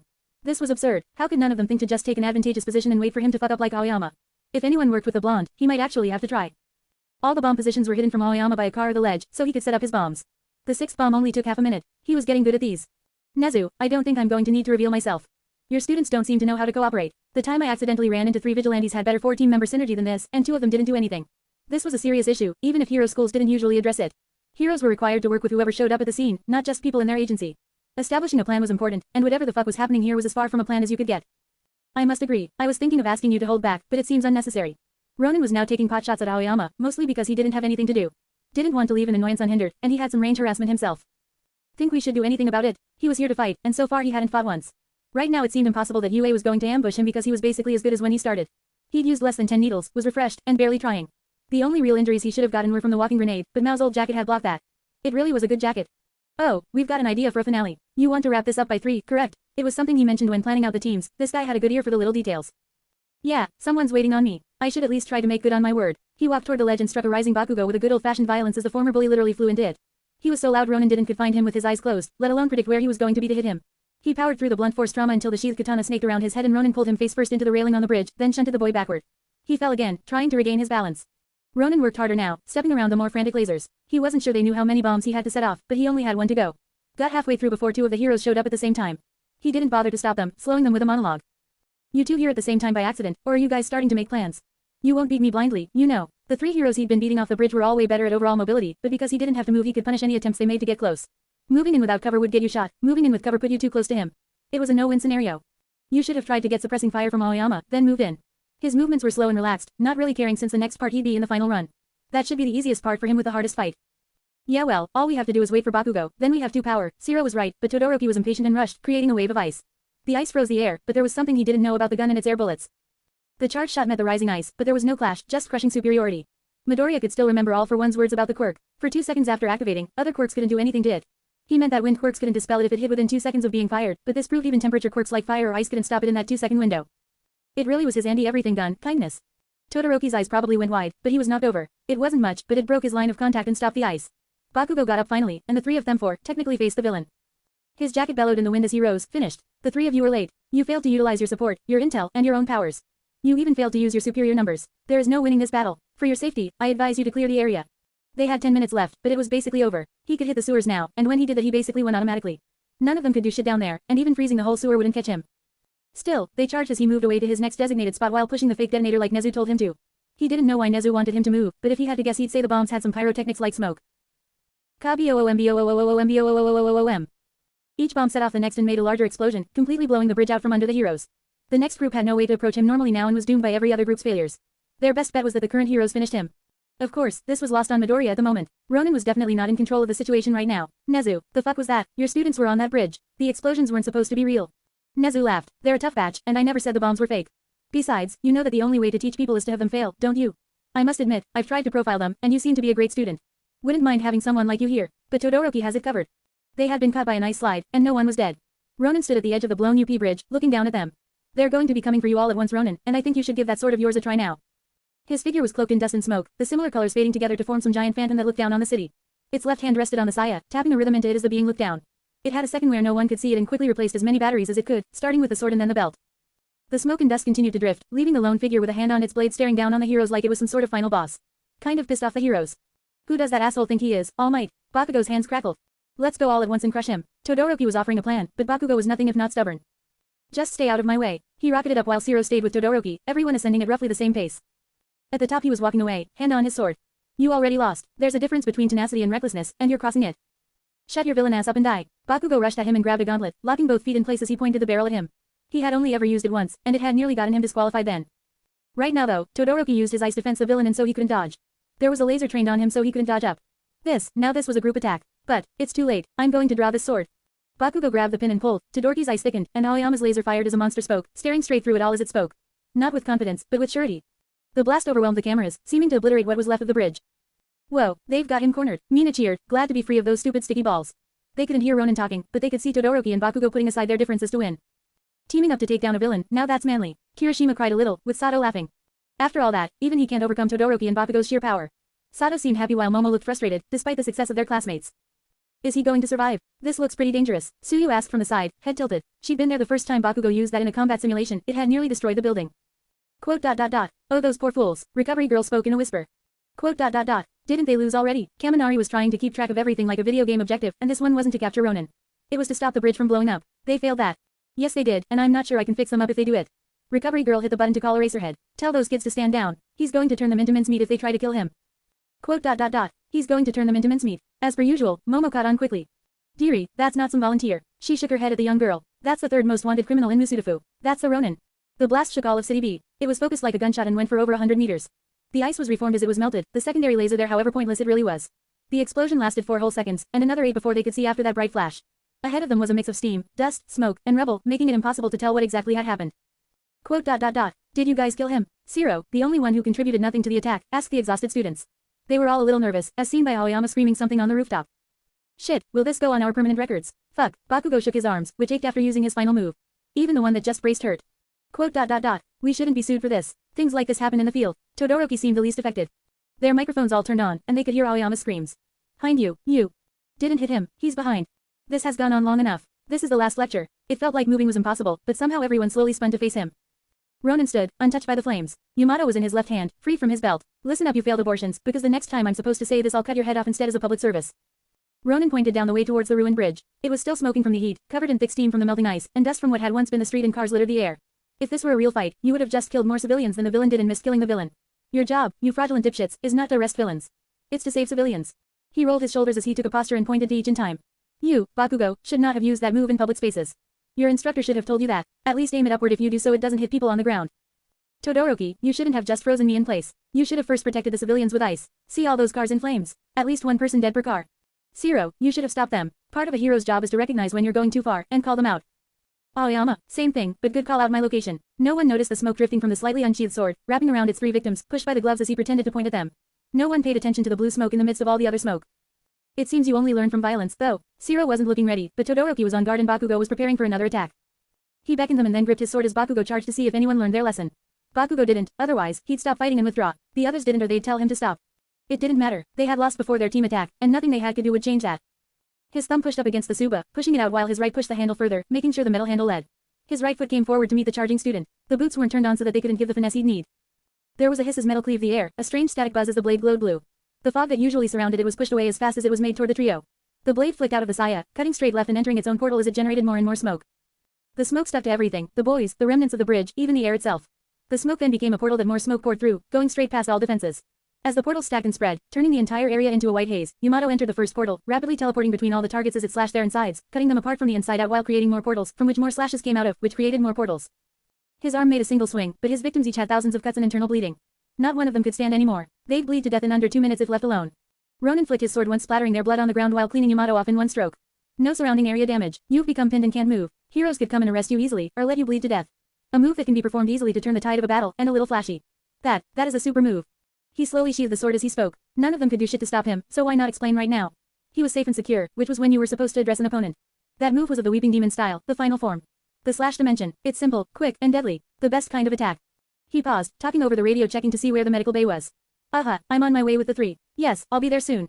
Ronin looked over the 3 students, making some quick guesses. 3 of them, 1 of him, he wasn't exactly All Might, so. Ronin did a quick glance over, deciding that Bakugo was the worst off. He was the closest after all, but that didn't matter so much as getting him the right treatment quickly. Ronin gritted his teeth and lifted Bakugo up, running quickly to the medical area where recovery girls should be on standby. Once he dropped Bakugo off, he'd have to go back and get the next one, and the next one, doing all of this as quickly as possible. Whatever he was getting paid to put up with this, it wasn't enough. Picked up the 3 easily with his gloves and boots, 1 on his right and 2 on his left. He then began to single slash portal his way to the medical bay, and the rest of the waiting defeated students. Quote. What was that? Mineta screamed and grabbed Momo's leg. Everyone was too shocked because they hadn't seen him arrive. His blurry form seemed to rise straight out of the ground, sword in hand. Quote. Could he have done that the whole time? Momo wondered. He really did copy the wrong quirk in their fight. Clearly, this man's was superior to Kirishima's. Forget could he, what did he do? Mina was exasperated. 1 second it's all explosions, next second he slashes once, doesn't hit anything, and still takes everyone down in 1 hit. Quote. I guess he really was holding back. Tsuyu was still calmly looking at the screen with Momo. He's carrying all 3 of them while coming here just fine, so he must be pretty strong. Quote. Is his quirk some sword warp gate quirk, or a wind quirk? Maybe a physical boost, and he's so fast the human I can't track. Momo was taking guesses on his quirk, trying to figure out how he'd seem to flicker out of focus then reappear a few meters away. It was regular but a short distance, and even without it he was quite fast. Jiro looked at the doorway. Quote. Isn't he coming here? There was nothing really threatening about that, or there shouldn't have been. But seeing the monster that took down 2 of the strongest in class with 1 hit, and didn't even bother to fight the rest of them, coming toward them. Everyone took a step back from the door as it opened. Recovery girl, I brought him as quickly as I could. Where do you want him? Ronin pushed past the door, carrying Bakugo on his back. Do you have an adrenaline shot to give them or energy bars they should eat? Yes, dearie, please place them all down on the beds. Recovery girl was calm in the face of Ronin's rush, gesturing him over to a few beds they had set up for this very thing. Speed is important, but too much haste just wastes time. Ronin did his best to place Bakugo on one of the beds gently and looked over his work. Healing and medical stuff wasn't his thing, so he'd be more useful going to get the next student. The rest of the students watched as the monster took care of its victims. Maybe one of them could help him get the last 2 boys. This could be a useful experience for them too, after all. Someone fast. Engine legs, you're with me. The rest of you, do your best to help recovery girl. Failing that, learn from her. It's always a good time to start learning, I suppose. Recovery girl nodded, pleased that while Ronin was definitely rattled, he was doing his best to get things under control. You heard him, Iida. Get moving. The rest of you, gather round. Time for a few impromptu lessons. Ronin took 10 minutes of medical care while getting tips from the expert. It was a great learning experience for both him and the students. Eventually, the robots came to move them to the main nurse's office. Ronin bowed deeply to Recovery Girl, thanking her for her help. Your presence allows me to fight more freely, although I will need to hold back more. I hope to repay this debt in the future. And you Class 1A. He shifted to look at all of them. I hope you are all learning something from today. If you learn nothing else, don't use AoE super moves in public areas without warning and evacuation. His eyes shifted from person to person. You got that. Everyone agreed like he was their teacher. Good, I'll be back in 30 minutes to give my closing lecture, and thank you for having me. Nezu wants to run the last group now, so I have to get into position for my final escape. He walked away now, not bothering to teleport. He wasn't in a rush, and the walk gave him more time to appreciate just how much detail they put into the city. Too much. Why too much? Was this where their taxes were going to? Did UA actually waste every single yen they got? We can't fight. That, Uraraka shouted at their teacher. On screen, Ronin was sitting at the edge of the blistered building. No one looked excited to fight him when it was clearly impossible. Maybe with half the class, but with 4 people. We should try at least. Iida was also nervous but kept a tight leash on himself as the vice representative. He doesn't seem to go overboard unless the students do, judging by the warning to avoid causing civilian casualties. The last 4 had gotten that warning after the fight from Principal Nezu, who assured them that they would survive. Not be fine, but survive. Uraraka already broke her legs while fighting the zero-pointer in the entrance exam. She wasn't sure how many times she could get by on just surviving. Yes, so long as we stay within the rules and don't violate them as Bakugo and Todoroki did, we should be fine, Tokiyami spoke with confidence, reassuring his classmates. A clear guideline was good, it gave them a hard metric to know if they were failing or not. Glad to see you're already doing some team building. Aizawa looked at the last note card for the scenario. The villain has bombed the bridge and will now be attempting to flee the scene. 2. Russia. What's important is he's going to be leaving by car. Stop him from leaving. He's on the destroyed bridge running past Main Street in the red car. Red thing shaped like a car. All right, sir. They spoke at once and hurried over, beginning to plan out a strategy for the fight. Ronin had a glorified go-kart, driving along the burnt bridge. He had to replace some of the parts because Bakugo blew it up before they could start. He was definitely going to be late to the club, but he wasn't too worried. It was only planning day to day, and they didn't need to make something big every time. He'd spent his free time cleaning off his suit, it had gotten pretty dusty. For now, he puttered along and wondered, would the last group give up, charge like the rest, learn from the mistakes of the rest, not rely on power, and use their strengths? Seriously, if Bakugo was on this part, all they'd have to do to win is do a formal evacuation further down and blow up the bridge. It wouldn't work for long, but it'd slow me down for at least a minute. The view was pretty good, and Nezu spoke in his ear. We're going to demolish this whole city and rebuild it this weekend, so we're not too worried about environmental damage right now if you wanted to use your quirk again to destroy more of the bridge. Ever since he accidentally decimated the ledges and railing with Slash Dimension, Nezu had been asking him to use his quirk again. He definitely wanted to see it again when he was prepared so he could take better notes on it. He could hear footsteps approach his stupid little go-kart. He leaned around to see a single figure running behind him. Quote. How'd he get up here? The one called Iida was running at him in his go-kart, and steadily gaining. Ronin checked to make sure he was going as fast as it allowed, still faster than most people could run, and took another look at the speedster. He was actually kind of late if he ran at this speed the whole time. Where had he been, and what had he been doing? He got closer and was running behind Ronin's car. Ronin, you are under arrest. Pull over or we will be forced to stop you ourselves. Textbook reading, goddamn textbook. Everyone else forgot their lines for stating arrest, and it showed. This guy had at least thought this far ahead. Ronin chose to ignore it and kept his eyes ahead of him. That's why he didn't notice the girl in pink and black spandex on Iida's back. I got him in the car. He felt something touch him and heard it touch the car, then Iida kicked the car, sending both him and it up into the air. He got a good look at them now. They had been running piggybacked, with the giant white armor covering the smaller girl. Since he was driving, he'd never given the guy a good look. But now, floating through the air, he could see the two of them. That left the invisible girl and the bird guy who wasn't Usagi. Still, praise should be awarded as much as complaints. You actually used teamwork, and you said all the correct things too before engaging. If nothing else, you're doing better than the rest in just 1 minute. He still had over 20 minutes to avoid capture. This was becoming difficult fast, but as the last group, you have it the easiest. I'm the most tired now, and you have had the longest to do the research homework no one actually did. I have expectations for you. He threw some needles at them, even though he was 20 feet over the ledge. If you don't calm down, I will be forced to drop you, sir. Right, Tokiyami. Uraraka looked into the distance. They had a member actively reading the rules of engagement since he couldn't do anything at the moment. It seemed dumb, but it ensured they would mess up any legal jargon. I refuse. This is the part where you drop me, miss. Don't worry, this is way safer than what the other ones did and you're legally supposed to in case of non-compliant villains. Go for it. Ronin led with an in-character response and then gave them the legal jargon. If a villain was trying to get themselves killed and was a risk to civilians or heroes, you let them die. You didn't shoot them yourself, but you ensured the civilians were safe before the villain. Plus, dropping him was a much less risky super move. No civilians were in direct danger unless he landed on them, and the area under the bridge should have been evacuated. He gave her an encouraging nod as she dropped him, moving to draw his sword and getting grabbed by a strange purplish-black pair of claws. Quote. We got him. Uraraka was excited while Ronin did a quick check. He had fallen off the bridge and towards the third hero student, Tokiyami, who caught him with his quirk, Dark Shadow, using his quirk's giant claws to grab and hold the villain in place. Not bad, but somebody forgot their capture tape. He pointed his hands at each other, doing a move he'd done before on accident, and activated the glove's pull function. The air between his hands was pulled in both directions, spinning faster and faster until it was a miniature ball of wind. As his hands moved closer to each other, the force increased. The ball condensed smaller and smaller, becoming a small bomb waiting to explode. His thumb switched to push as he gave into the crushing grip, Dark Shadow helping him slam his hands together with more force. Street fighting style, first from Hadouken. The ball of condensed air exploded outward, blasting everything with wind and heat. It tore his jacket, his bulletproof vest, his arm guards, and his neck guard. The blast hurt Dark Shadow's claws though and forced him to drop the pseudo-villain. Ronin pulled the sword to himself and teleported downward, cutting 10 meters 30-ish feet off his fall, rolling along the ground. Tokiyami had been on a billboard underneath the bridge, waiting to ambush him when the other caught up. They had planned ahead in case he didn't comply with pulling over. Not bad at all, heroes. Ronin laughed as he had to run toward his end goal now. Losing the go-kart actually made him faster, but he still had to keep an eye out for the invisible girl, as difficult as that would be.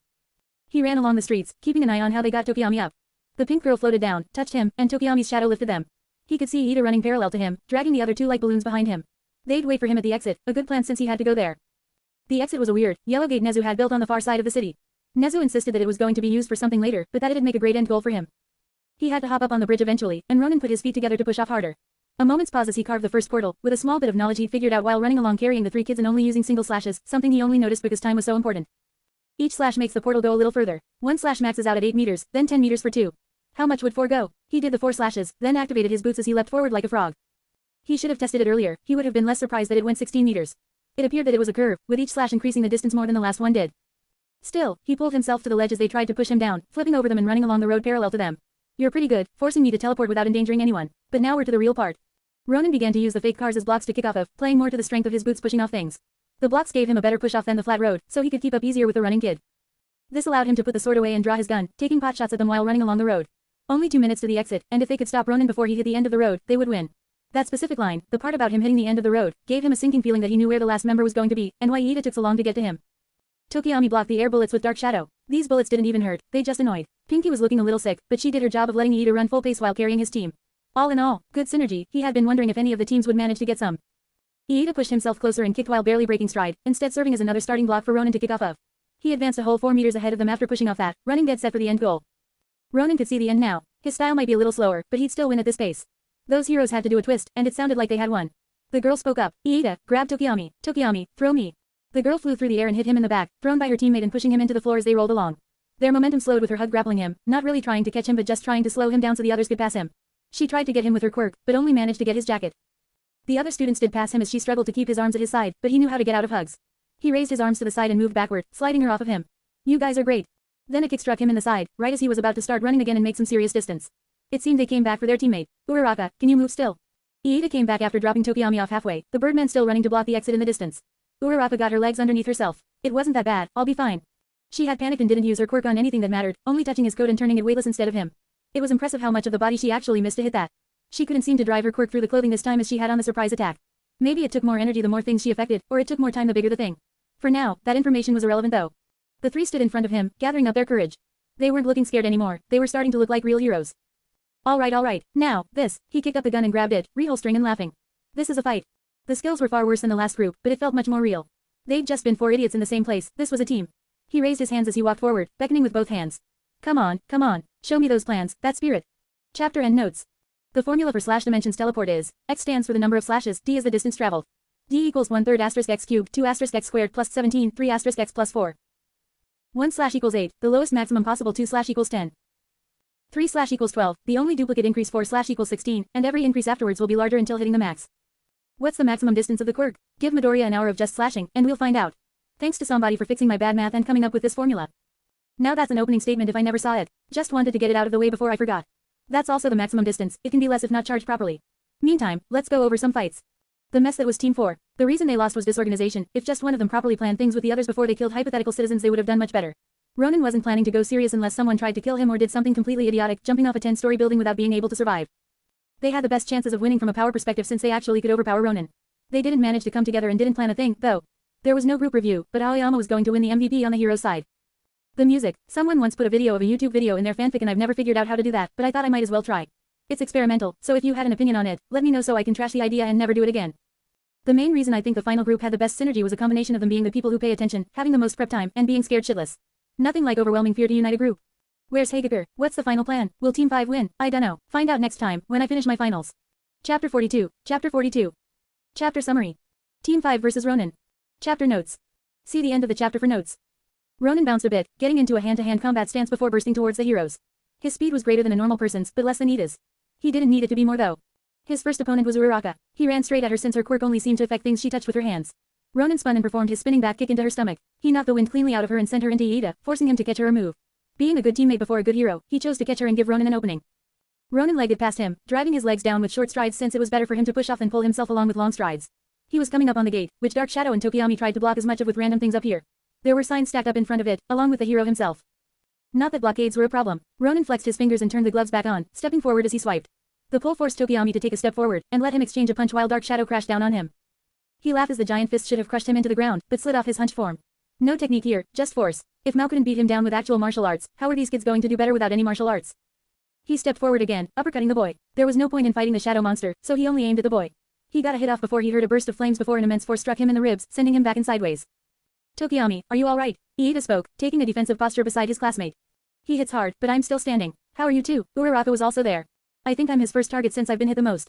A good guess on her part, and extra points for it being correct. It looks like he wants to fight his way through. Then we'll have to take him down. It's funny how they didn't even realize they could just wait him out. Every other time, he had to survive 30 minutes. This time he had an objective to complete, and if he didn't do it in the next 18 minutes, he failed. Fighting played to his strengths. Then do your best, heroes. He stretched, feeling bones pop into place and working his joints. When he was suitably limber and ready, he charged with both arms against his face in a defensive posture, peekaboo style. Iida tried to meet his guard with a kick, but some unknown force pushed everything away from his body, making it swing wide while he countered with a quick jab. They danced around each other, Iida noting the strange phenomenon surrounding Ronin's body. He can do some sort of shield, it's difficult to move towards him. The push got stronger the closer it was, so the closer to the arms you got the harder it was to hit. Ronin used his arms as a shield, so it was hard to hit his entire top half. Iida gave kick after kick, but when Ronin was advancing they weren't impressive, and he was petty enough to let the young speedster know. Good heart, good hustle, shoddy form. Ronin ducked under a kick and countered the next kick with his own, letting their legs strike each other. You should invest in some taekwondo or kickboxing lessons. Iida switched his entire leg for another kick while Ronin opted for the lazier solution of a side kick, countering again. Good power, good speed too, however. They met again, but Ronin let his leg bounce off and switched to a pushing front kick and knocking Iida over. The lack of technique leaves you unbalanced, forces you to commit to your attacks. Not enough control. He moved out of the way as a car crashed where he was. Uraraka touched another car, then Dark Shadow lifted and threw it with Uraraka releasing it at the end before it collided with him. Ronin squatted down and leapt clean over the car, landing on it after it crashed. A little dangerous and property damaging, but this area should already be evacuated. Good use of your skills. He pushed forward off the hood, going straight for the exit to see their counter. Dark Shadow and Tokiyami both put their bodies between the exit gate and Ronin. Ronin switched gauntlet modes midair, pulling himself down and running along the floor with his hands up again. It was slower, more subdued, but more stable.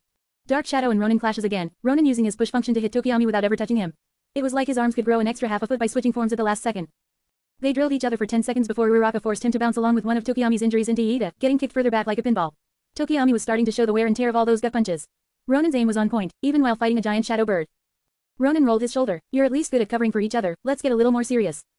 He kept his arms by his sides, resting hands in his pockets as he strode forward. Iida moved for another exchange of kicks, swinging his leg sideways but instead got a spinning back kick to the hip, one of the only unarmored areas on his body. Iida stepped backward, then moved forward to be stunned again by a side kick to the same area. Ronin was going back and forth like the tide, but wearing them down as if they were a cliff face, and judging by who racked up more injuries every time they clashed, it was pretty obvious who'd win if something didn't change. The heroes should have had that leg up, but he didn't know where their fourth member was. The threat of her alone was more taxing on his mind than the last 4 battles had been. He had to constantly check his surroundings in case she was sneaking up on him. She was definitely in the area, but he couldn't find her. Instead, he ducked under another kick and spun, turning it into his fifth spinning back kick against Iida's right hips. The continuous blows were showing their effects as his movements got sloppier and slower the more kicks landed. Ronin bodied a kick to his body, drawing his arms up and catching the leg while planting his feet. Ronin's right foot planted down on Iida's left, while both his arms held Iida's right leg. He then switched his left leg to push and force Iida's leg up and against him, until Iida's knee was almost pressed into his ribs with his leg forced straight. Iida didn't have the flexibility to usually pull off the maneuver, and it showed in his reaction. Ronin's right leg came up and performed a pushing front kick, knocking Iida over again. With his much more injured right leg, it'd take longer to get up this time. Don't just train your quirk. Your body's a weapon, and a weapon left is a weapon dulled. He walked past Iida now, who couldn't stand anymore. He'd need a minute before he tried, and even then Ronin wouldn't recommend it. Only 2 left. He would have left Iida with much fewer injuries, but he needed to flesh out Hagakure. Lowering the odds of success for them would force her hand. Ronin raised his hands again. The next person to finish off was Tokiyami or Uraraka, and each countered the other's weakness. Dark Shadow seemed the worst option since the ranged option didn't work on him, but exchanging blows would injure Ronin and Tokiyami.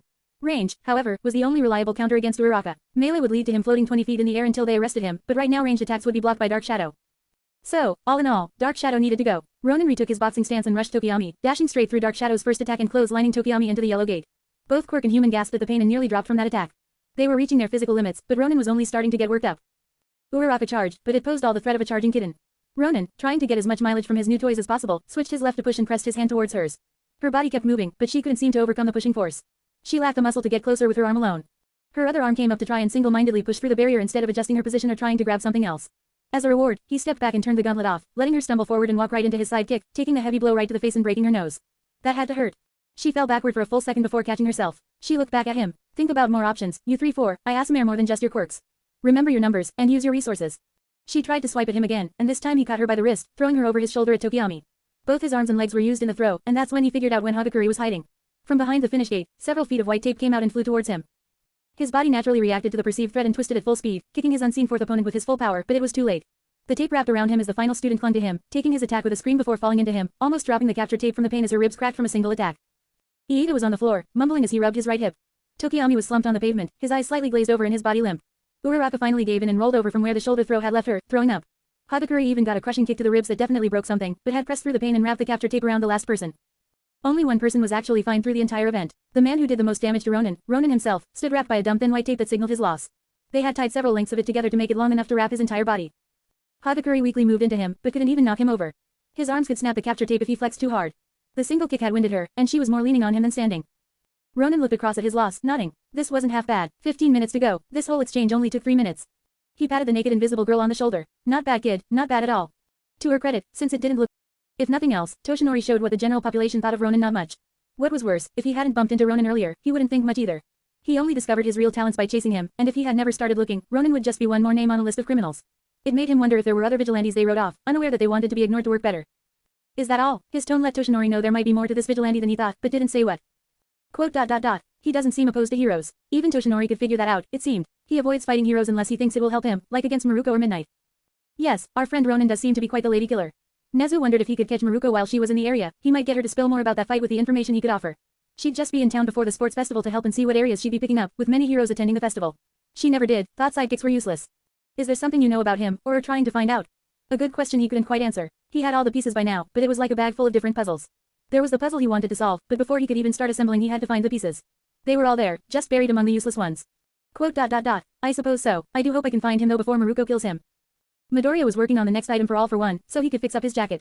This might be the time for 2 quirks. A regeneration quirk and reinforcement quirk, or something like that. He wouldn't mind making it longer and sentient, but he didn't want to get into a debate in the middle of combat with his own clothes. He checked the current items, a pair of boots that went above the knees. It had been designed very fancily but was only going to be made of 4 pieces, 5 if you counted the laces. He probably had matching quirks to put into the shoes. The main body of the boot would get the quirk, and this gave him another opportunity to design an activation system for boots. This time, he had some more advanced technology and the internet to help him on his way. And real shoe soles ripped off from a pair of boots. The inside of the shoe was also supplied from a store and not a custom job, but Midoriya did try a few things. Didn't like any of them though. The boot itself was one long piece of leather folded on itself, with minor bits designed to keep it all together like the laces and stitching to interrupt it. Took an afternoon to make one, and by the time he came back the next day, it was done and before school even started, since all the experimenting had been done. Helped him fill out his crafting recipes too. His boots were better for defense but heavier. They were too big for him but should have enough flexibility for whoever was supposed to wear them. If it was too tight, the ankle wouldn't have enough room to move. He got to pack both boots up before even heading to class. He'd order another whole bear for the jacket. He'd need the material, especially if he made any mistakes. Class itself started easy for him. He'd be done with all the year's English this week. It wasn't hard for a former Westabu like him. He cranked out the work, barely noticing his surroundings as a classmate came in late again, finally attending class for the 2nd time. Wasn't my fault. My driveway exploded 3 times, sensei. I swear on Miohei, no sensei. Sinju walked in, his one bit of hair freshly fluffed for maximum height. Looking around, the class was a literal battlefield. Bodybuilders versus thugs, and Gyaru's vs fashionistas in some sort of all-out brawl. Looked kinda fun. He spun with every step, rolling over people and spinning a stick of gum on his finger as he tried to get to the leaders of the mess. Excuse me, coming through, yada yada, whatever else you say. He ran out of one-liners quick, so he ended up walking forward with a piece of partially chewed gum on his finger. Everyone gave way for that just fine. Yo you, was up? I get a concussion, come back, and everything's a riot. He was a loud guy, so just spinning on his heel in the middle of the classroom got everyone's attention. Well, everyone but one person's attention. Listen, I've been coming to school every day just so I could see some chicks, instead all I hear about in the nurse's office is how Class 1B threw a teacher out a window. How Class 1C broke down a wall. How Class 3A started a riot and got the heroes called on them. He blew his bubble bigger and bigger to give everyone a second to contemplate and adjust to the truth he just spat. Class 1A, I'd say everyone only knows this because we have to exist in order, but this school's so dumb people think the first class is 1B. People were starting to get it now. Nobody knows nothing about Class 1A, and I didn't sign up to be stuck in a class of no names for 3 years. Sinju didn't mention this could be because they voted a nerd as their leader. After all, he could spin that into something favorable in a heartbeat. Everyone was in on this now, trying to come up with something to do to put themselves on the map. We could spray paint the entire school. Usagi led this march. He seemed to be the first person to jump into something, with or without Sinju. With your color choice, Latilda me. Gina checked her makeup after the brawl, reapplying her lipstick. At least he's giving options. We could brawl it out with one of the other classes. You chipped in, already on Gina's case. She covered her ears and leaned away from him. I like that brawl idea. We got good fighters, so we should be known for fighting. Crush was already back to pumping iron, giving his sentiments from the bench. Yeah, but class brawls. Sinju chewed his gum from his seat on nothing, leaning on nothing, balancing barely. Those get big fast, and if the whole school gets in on it, 3rd years get in on it. They get in on it, winning's just about luck. We want something signature. Another bubble to let this sink in. After making sure everyone was listening, he continued. There's a head of class meeting. Most of them will bring their strongest guys. Why not send out leader with the big guy in the corner? Doesn't matter how wimpy the leader is with automatic Winaaka. Everyone agreed. Who'd pick on their nerd of a leader with that monster on the side? Nobody bothered to tell the nerd himself or the walking refrigerator or notice the whimpering sound coming from the window corner as the giant buried its face deeper in its arms, hoping this was just a bad dream. And they said that it's today, and that's gonna be really scary. With scary people, A- in a scary place. With scary topics. For someone whose family was named after horror and looked like she belonged in a movie, Eiko couldn't handle scares very well. She was shivering at the thought, but at least she hadn't started using her quirk on accident. Quote. Real scary, got it. I'll just go, you can wait here. Should take less than half an hour. He shrugged and ate more of his protein bar. He'd be having a light lunch today. But that'd leave you alone. And you'd die. He'd die. What did Eiko think these guys were? The Yakuza? Supervillains? Whatever she thought, there was no point in bringing her in. It's fine, I won't even stay the whole meeting. He flashed her a smile back with his own confidence. Part of convincing others was convincing yourself, but Midoriya didn't need convincing, he knew he had this in the bag. He thought Eiko was looking at him like he was amazing, but with her face covered he couldn't tell. She was clearly excited to not meet a bunch of people she could accidentally beat up by running into too quickly, at least. He saw her off and packed up, heading to his favorite golfing spot. You know, I've been practicing. Soon I'll be able to get it in 10. Kurogiri laughed at Ronin's statement. You know, I think you need to do it in 8 to be even considered a triple bogey. He created the portal inside the bathroom and they both stepped through. A quick bow as they skipped to business, Ronin taking out the boots. Made to spec, sir. For my next possessed item, I'd like to go back and hunt more bears. He looked up. Ronin wore a hoodie and baggy pants, along with a cheap plastic mask he got for 40 yen. I can acquire more for you as well if you'd like. When, All for One didn't beat around the bush, served both of them well. Tomorrow, same time as today. Should we meet at a different place? I know a great clothing store. Ronin's gaze drifted to Kurogiri, where we can pick up some real disguises instead of whatever you're wearing. Kurogiri adjusted his socks and sandals, delighted in Ronin's discomfort. Thank you for your consideration, Ronin. It warms the heart. The current place shall suffice. Kurogiri will accompany you, and I expect your hunting will go well. But, for now, All for One held up the 2 boots. It seems you've made me 2 items. That adds 2 more quirks to the exchange. I take it you will be wanting them in one of the bears you'll be bringing back. Ronin nodded, and All for One continued. What on earth could you be making that so big that you need a whole bear to make? Those bears could sell for a lot of yen, you know. Ronin adjusted himself. Not weapons for now at least. I'd like to survive fighting in the big leagues before I try to take on anything in it. He showed off his completed gauntlets, the more obvious pieces. The bone and leather were more visible, and it could look like his boots hadn't changed. Wasn't sure I'd make them right, and with all the layers I put in. Took a lot of material. All for One nodded. Tomorrow, same place, same time. Good hunting. He left, eager to go to the easiest fight yet. 11 of the 12 first-year class leaders met with their strongest people as backup. There were some arguments thought. The fuck is judo and kendo here for? You ain't even really classes. We got enough people to be a class. Judo came here, and we can't let them get a leg up in anything. Quote. Neither of you are first years. Get the fuck out. As it almost descended into an all-out brawl, the last person entered. Sorry I'm late, I didn't mean to hold us up. The green-haired nerd adjusted his things, then looked around quickly for a chair, but wound up sitting on his bag. He looked entirely out of place, with no backup or clue what this was. Fairy felt a little bad for the guy, but this was important hierarchy stuff that needed to be established for their school to run properly. Whatever, we're here to decide the boss of the grade. Since there's 10 of us, hey, get the fuck out you third-year bitches. Since there's 10 of us, we gonna do this tournament style. Quote. It would actually run better with 12. Fuck, fine, but if the third years win, they gotta win twice in a row against a first year to count. This wasn't about winning for the clubs, it was about proving they weren't to be messed with. They both agreed, and it was set up who'd be fighting who quickly. Standard rules, tap out to bail like a bitch, you went unconscious you lost you loser, everything else was illegal but who gave a shit. This was basically seeing who could cheat the best anyway. They fought on an entire floor so that they could use their surroundings. Whoever won came back to the group, whoever didn't or screamed tap out first got dragged back so they could be witness to the first year ruler. This was all overseen by a third party, definitely not the gym teacher wearing her shirt backward to pretend she was someone else. That way, someone who didn't give a single fuck and was entirely unbiased could ensure there was no cheating. Well, supposed to be unbiased. Bribing the witness was practically standard play, and only the nerd didn't bring anything. The first 2 of 6 matches went fine. The third was where Midoriya had to fight some guy from Class 1B. It had been done by seating arrangement instead of, say, class order, which would have put the third years against each other immediately and made it fair for everyone else. How the hell did you get elected leader? Bodybuilder type, were there really only 4 types of people in this place? And packing some brass knuckles. Quote. Not quite sure myself. Midoriya seemed to be in his normal clothes, carrying his backpack. To the ref, it looked like he just wanted to lose and go home. Made sense, he didn't look built for this. Get on with it you dickless bastards, the bar closes in 5 hours and I want to get hammered. She didn't think this would take long, and she was right. She knew Midoriya by reputation as the only person who did his work. The bodybuilder lunged forward with no grace, stepping in for a hook. Instead of the floor, he stepped on Midoriya's foot, which slid and threw him off balance. He tilted forward, taking his foot off Midoriya's and giving him a nice vantage to stick his legs between the bodybuilders. The larger, more muscular boy tried to take a step forward, but the third leg didn't let him move far enough and left him tripped and kissing the ground. Something wrong. Midoriya didn't even look peeved. Why you on the ground? You find something interesting down there. The boy sprang up with a snarl, right into Midoriya's right knee. His nose snapped at the second heavy blow within 5 seconds, and he slumped down. Midoriya squatted and grabbed his nose, twisting it sideways while pulling it up. The larger boy screamed, but what scared him and the ref the most was Midoriya's expression. He didn't even look interested. I got a club to attend, so if you don't hurry up this is going to hurt a lot more. I give tap out. I tap out. The pain was gone, and his nose properly reset. Midoriya got off the boy and gave him a hand up. The larger one came back barely injured and was stuck sitting next to the guy who made him feel like his face was going to be ripped off. People might have given him shit for going so quickly, but a few questioned how he lost. The nerd said nothing, waiting. Second round, and both the third years made it. Who could have guessed? There was no loser's bracket, and nobody really thought about what fight twice meant. The third years just got to beat their opponent twice, sending their message even better. This wasn't planned very well. This was the last one-on-one. Midoriya was the second group, after kendo but before judo. He got to fight one of those Gyarus, and really wonder why they were considered delinquent. Then she pulled out the spike bat, and things started to come together in his head. So tilde RRY, hope this doesn't hurt short stack. The backpack went over her head and partially over her arms while Midoriya kicked her legs out. She dropped her bat as she fell over, and Midoriya picked it up. As she tried to get up, he'd knock her over. You ever played golf? There was a muffled response. I play a lot of golf these days. You know the thing about golf. It's got something different from baseball. She stopped squirming for a moment as the end of the spiked bat touched her head gently. It's about hitting something on the ground, a ball-like thing, and making that thing fly as far as you can. The referee squirmed as he practiced the swing, scrapping nails on the ground. A nail neatly ripped into the bag that was around her head, making her scream. IAPOU, IAPOU. It was hard to hear her, but he gave a glance to the referee before taking the bag off and tossing her the bat, already on his way back to the room. Aw man, gotta stitch this back up, he complained as he sewed. The Gyaru kept her eyes on him as she sat down, still unsure of what just happened. Oh well, didn't look like most people wanted to eat a bat. Of course, it was the 3 clubs in the end. Well, he was supposed to represent the class, but he was really here for Eiko. Everyone else was a right-hand man or woman, he was supposed to be the leader for 1A. Instead, he was acting as the representative for the crafting club, and Eiko who'd have a heart attack if she got into a real fight. Last fight was a free-for-all between them. Well, it was supposed to be. The third years were both planning how to get the first year on their side, since after that it was basically free game. They team up, beat down the other club, then beat up the first year, and maybe deliver on whatever they promised. They all stood in the room. Kinky represented the Kendo club and was fully dressed. She was obviously cheating, as the armor protected her from being choked out, defended attacks, and the sword gave her extra reach. We're still good, right? Midoriya adjusted his backpack. That depends how hard you hit me. Hey, you two already formed an alliance. The last person was a lizard. Girl, she had scales and looked more like a female dragon from some hentai shit than a lizard with how unmenacing she looked. There was more human skin than scale and a pair of fangs that were more cutesy than menacing. Still, he'd done his research. Her quirk was like his dad, but with cold. He really had the worst luck with ice quirks. Nah, don't worry, Midoriya laughed, stretching. Let's do this like a real freestyle. Nah. You wanna see which club's better, don't you? He beckoned them closer with his left, ditching his bag and pulling out 2 long sticks with his right. Come on, you two should team up and take me out quick. That way, you can decide who's really better. The 2 women exchanged glances as he put together his weird bat thing. When finished, he stopped letting them decide since they were taking too long. The bat came up, resting on his shoulder with his right arm pointing away from his body, his left hanging loosely.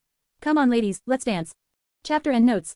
Wowzers, this took too long. I blame the weather and finishing finals. It got way nicer outside than it should have, so I bailed for like an hour or 2 to faff about when I should have been faffing about. I'm glad Eiko isn't loathed. I've seen female side characters who I wanted to shoot and tried to avoid making one. General advice for other people is don't make them randomly useful, they should be pretty constant.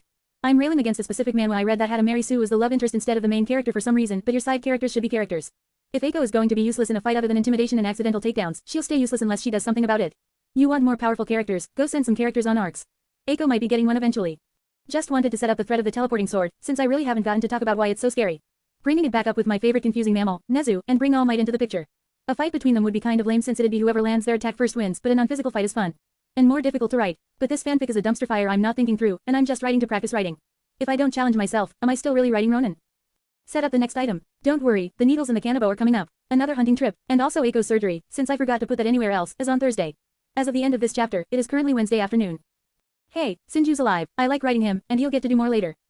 I like writing character dynamics, as you might tell by me rewriting the dynamic between Kurogiri, All for One, and Midoriya.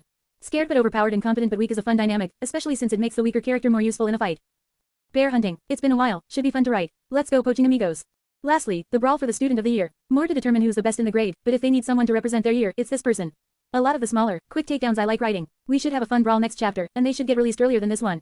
Here's hoping. Chapter 44. Chapter 44. Chapter summary. The first years decided to have a tournament to find out who was the strongest in their year. Midoriya decided it'd be fastest to bulldoze the competition. Chapter notes. See the end of the chapter for notes. Ronin whistled as Midoriya was swallowed up, unable to keep a smile off his face as he walked forward. He was taller than the Kendo representative, Kinky, but shorter than the Judo representative, Laiko. For some reason, neither one paid attention to him as he walked forward, both throwing a lame attack to try and interrupt him. What did they think he was, some goon? Shut up, both were cut off when the cannibal flew, smashing the shorter girl upside the head. She'd been on his right side, by the cannibal, so it made sense to lead with that. Laiko tried to disengage, but her clothes were easy to grab. His judo wasn't amazing, but he trained his grip every time he climbed, even with the new gauntlets. He pulled her close and drove the pommel into her nose, letting go on impact to ensure she fell backward from the impact. Kinky was getting up and thrust at him, but it was just a wooden stick. Ronin backhanded the lighter stick out of the way and brought his cannibal back down on her head. It staggered her, and he began to monologue. This was going to be easy but a little slow for his taste. Did you know the cannibal is designed to break armor? He slammed his lead foot down like a sumo wrestling and adopting his invincible stance, squatting slightly as his hand caught Laiko by the stomach. She was taller and normally had longer arms, but his stance allowed him to keep his arms straight. Laiko had to bend hers to do anything, giving up her range advantage. Heavy, slow, and without grace, he switched from straight arming her to pulling her in close, headbutting her. Another broken nose. Beautiful, isn't it? He brought the dazed girl back, then drove his elbow into her face. He was still talking, sidestepping, and putting the dazed girl between himself and Kinky. I don't really care about this whole thing, you know. I just don't like pain. The pommel slammed into her temple, and his grip let her go down slightly. That way, she had some room to come back up. He yanked her up and into the final hit, letting her go sprawling onto the floor in front of Kinky. Never understood people who liked it. I try to avoid it, any way I can think of. Hiding, running, lying. Laiko tried to get up, tried to get off the floor but instead took a cannibal to the stomach, sending her rolling backward while coughing, now trying and failing to breathe. Man, his golf form was really improving. He'd been practicing a lot, and was so glad to see the practice pay off. The best way, though, is to be better at inflicting it than the other guy. I think I'm getting pretty good, don't you? Kinky rushed, stepping on Liko as she charged. Bad move, a rookie move. Ronin kicked Liko's body and made Kinky lose her balance, flipping her forward towards his left arm. She tried to roll out of it but was instead shoved and forced to crash sideways. She hit broken desks and groaned. It was anything serious, not yet. Here's what's going to happen. You're going to go back. You're going to say you won. Even as he spoke of how she was going to win, he lined up his power shot with her head. The golf club came back and up, then rocketed into her. It lifted her off the ground a little and flipped her face down.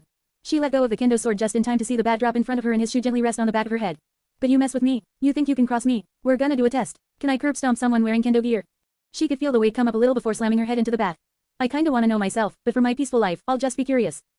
She tried to grab her sword, but his hand met hers. It didn't stop her, just the entire hand gripped her index. It pulled back, as far as her finger could go but trying for a little further. She could feel the ligament straining. Don't you wanna take the deal? You get everything, long as you don't fuck it up. He began to twist her finger as he pulled, getting a grunt of pain. She tried to look at him, but couldn't bring her head up far enough. Now, you gonna give up, or am I gonna give you a brand new face with a dozen less teeth? She could barely see his right hand, playing with something. A black needle, long and sharp. As he waited for her response, he lined it up with her kendo helmet. You gotta aim for the mouth, you know. Very hard to notice an injury there. Heals quickly, but painful. Now make up your mind before I give you a tongue piercing, free of charge. He sounded so disinterested in his own threats. He let the needle poke her in the lip, drawing blood, and that's when she finally started talking. I give up. I tap out.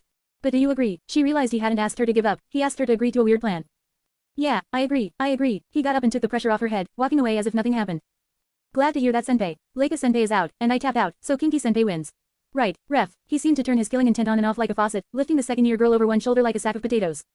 Why yeah, she was taken aback by how easily he seemed to flip, like now as he showed off a heartwarming smile. Great, glad this went so well. Let's get you back now, senpai. I think we all have clubs to attend.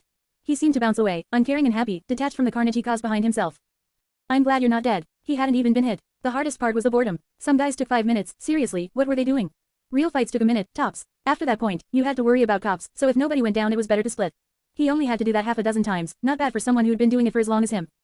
Focus, Eiko. I don't want you losing all your blood before tomorrow. She nodded and studied her work more intensely, only taking breaks to watch his hands move. He had fixed his own clothes before, making sure his mom didn't find out about all the holes Bakugo put in them. Wasn't exactly a sewing genius, but hey, all that discipline he built up was useful. This also served as good practice for what he planned to work on next week. During the UA festival, he'd be putting together his finished jacket. Tomorrow, while Eiko got her blood transplant, he'd hunt bears. Friday, he'd get the regeneration quirk and a second quirk. He was going for metal furs, but metal muscle could work too.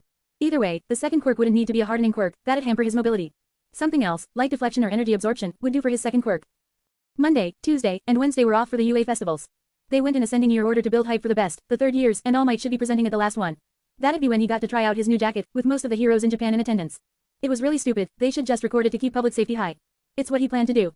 He held up the octopus, comparing it to what he was going to do. He'd have to stuff the new jacket with padding, probably gel, and Kevlar.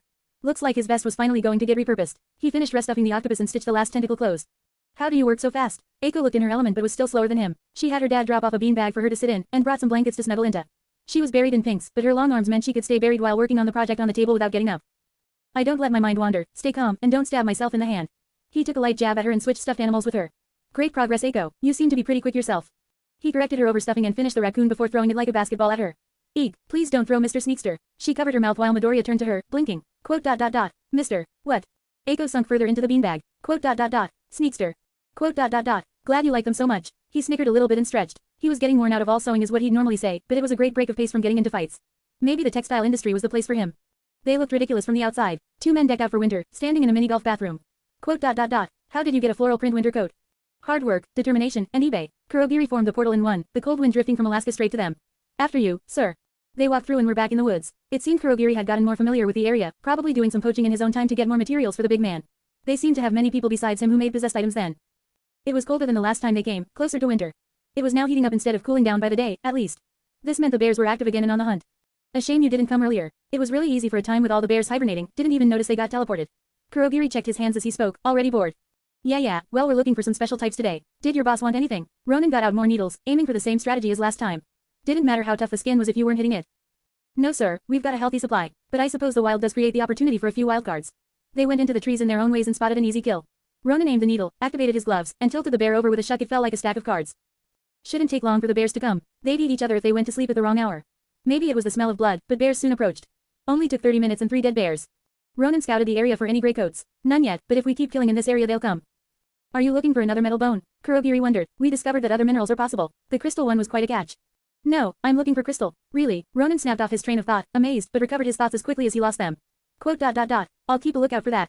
Not very functional, but it sold for a pretty penny. Is that what you're looking for? Ronin squinted, peering through the mess of white for details. Don't think so, maybe, but it won't hurt to try. Ronin hopped from tree to tree, watching a bear the size of two full-grown men crush another on its way to eat. Its fur was a dark gray and rough, with things impaled on it.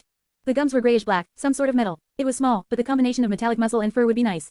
Despite your awful fashion sense, you've got some good eyes, Kurogiri. I'll take that as a compliment. Will you require help? Ronin shook his head and flicked out a pair of needles. No need to make this tense and dramatic. Prepare to teleport back, the ones we got earlier, and this should suffice. This will be my next jacket. Directly send it to the warehouse, metal muscles shouldn't rot. The first needle bounced off its head, getting it to turn toward the duo in the trees. The second needle rocketed into the eye but didn't manage to pierce all the way. It roared and lunged forward as Ronin left the portal and vacated. The bear ran toward the portal as Ronin lined up his sword, then thrust forward with his saya through his own portal. It hammered the needle home, repelled by the saya and gloves into the skull and the brain. It fell forward as Ronin deactivated the portal, looking at the other bears in the area. What was this? Under an hour? Not bad. Kurogiri, if you'd be so kind. This time, the hunt went far better. It seemed like playing it safe was, for some reason, a safer option. The duo only got 5 whole bears, but that'd be enough for a while. Ronin got to work straight away, asking for the dead metal bear to get quirks so he could start working right away. He was denied the deflection quirk, but the regeneration and energy absorption quirks went through. Now, he sat in a warehouse, looking through notes on how to cut up the bears from the butchers on hand. When he was satisfied with his studies, he borrowed a saw and started cutting. The weirdest part was the difference in the metals. Some parts would move freely, like the muscles, while others wouldn't. The rigor mortis had set in, but it should be pliable again by the next day. Best time to cut the bear. It seemed that the skin was iron, but the metals were tungsten. Ironic, the insides were harder than the outsides. The bones had become super condensed, and overall it was a great haul. The harder muscles meant he wasn't at as much risk damage them as he removed the skin, which took the rest of the day. Thankfully, he planned this direction time to match when Eiko would be gone, so he could waste 8 hours in skinning the thing. It usually didn't take this long, but the simplest of cuts took so much longer with the iron skin. At least it'd make for a great defense. It took so long since it was only his 7th bear he skinned, and he'd rather go slowly than quickly. Plus, almost everything that could rot was metal. There was a little cleanup, but that didn't even take an hour. The fat and other parts he didn't care about went back to the butchers, while he finished and locked up. He'd see Eiko in 1 week when she should be fully recovered. Going home was simple enough. Tomorrow was Friday, and that meant he'd get to spend almost the whole day working, with Saturday he'd just get to spend the entire day outright working. It'd be fun. It was not fun. Muscles were tough, stringy hell. He had to use Yamato to finish cutting it apart and now had all the pieces in front of him. The muscles couldn't be used for the coat, despite how flexible they were. Maybe for internal padding, but for the majority of the coat, they would not be allowed. He'd have to find another use for them. The coat was a pain but doable. He cut the fur uniformly and began to turn the iron skin and fur into metallic leather. It'd be finished by Sunday, if he was lucky. But that wasn't the problem. After slowly separating bone from muscle, he had begun to try and figure out what he could make with it. Some sort of pants, maybe. A new more flexible belt. The answer, like way too many of his answers, came from anime. Old animes always featured this porno-styled bodysuits that were supposedly armor but really were just a skin-tight bodysuit. In the now less popular Sentai line of heroes, they were something similar. A thin suit that stayed out of the way and allowed for martial arts. So he began to turn the mass of muscles into something he could wear. It wasn't that hard actually, since most of the bones they had wrapped around were actually too big instead of too small. Muscle had to be lost and converted into a jumpsuit. Straps were added to the front, and a metallic ridge to ensure it wasn't regenerated shut. The entire thing was burned and lined, to stop it from regenerating the lost material. It might have taken his entire Friday, but he now wore a skin-tight bodysuit. Was it uncomfortable? Yes. Whoever thought this was functional should be forced to wear one every day until he cut his own balls off for comfort.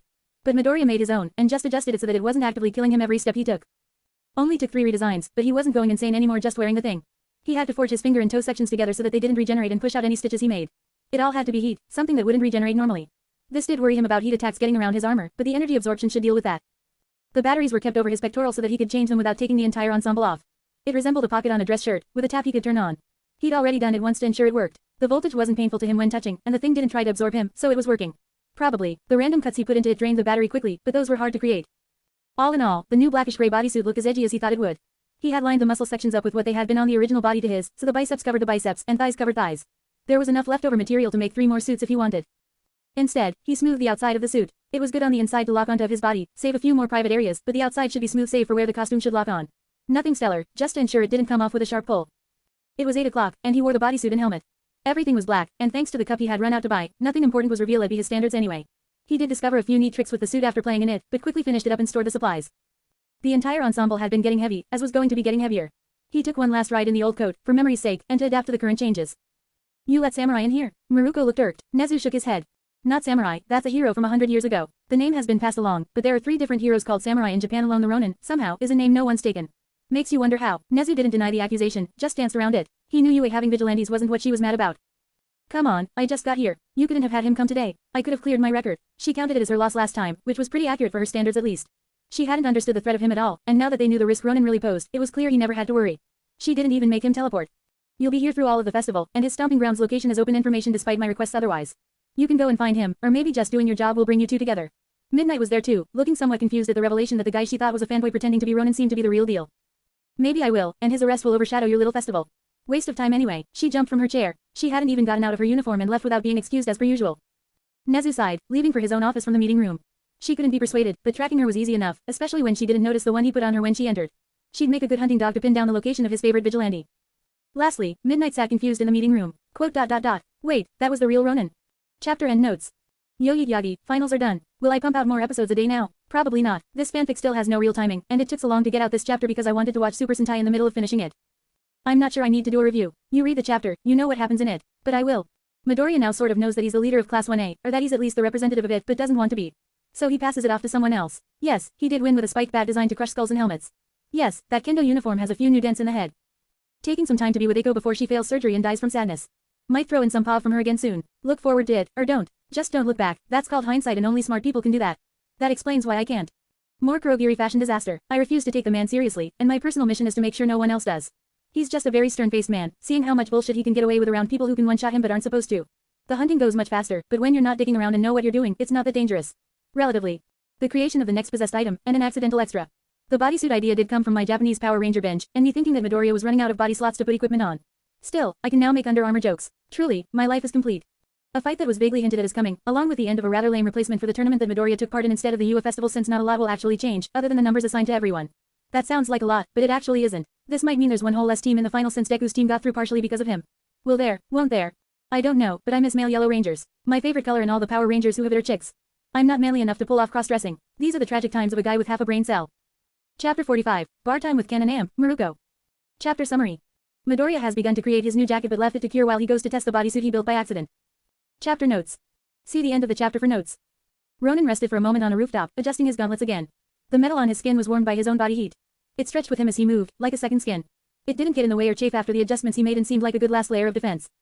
The attachment function for the gauntlets was good too, some simple clips that held the gauntlets to the bodysuit, as otherwise he was sure they'd slide right off the smooth metal. It was as if he really had gotten the deflection quirk he wanted with how smooth it was. The sun was setting, but his mom knew he wouldn't be home until late and that he'd be getting his own dinner. He got to save money now that he was getting most of his own equipment from hunting. Might need to get some more stuff for the crafting club though. Ronin did have one thing up to scratch, a disguise. Only took a wig, a small pair of clips, some super glue, and some makeup and he looked completely different. He wanted to try it out somewhere safe though, so he started by just going to get some food with the disguise on. His sword had a disguise too, as an umbrella. The umbrella was broken and couldn't open anymore, but it didn't really matter. His face was covered with a line of cloth across the eyes, but there were some things visible. He had a brown wig and small snips of that glued to his chin to replicate a 5-0 backquote cloth shadow. The makeup was for the scar he put across his eye, just in case the cloth mask came off. It didn't have any eye holes, but for him, it was so easy to see through it didn't need any. To top his disguise off, he wore the same cloak and hat he had worn to Yue. The mask showed off a bit of the scar, giving a signature trait it'd look like he was trying to hide. If someone saw him, they'd focus on the scar. Still, that was irrelevant. He had spent 20 minutes prowling the streets to find the bodysuit satisfying.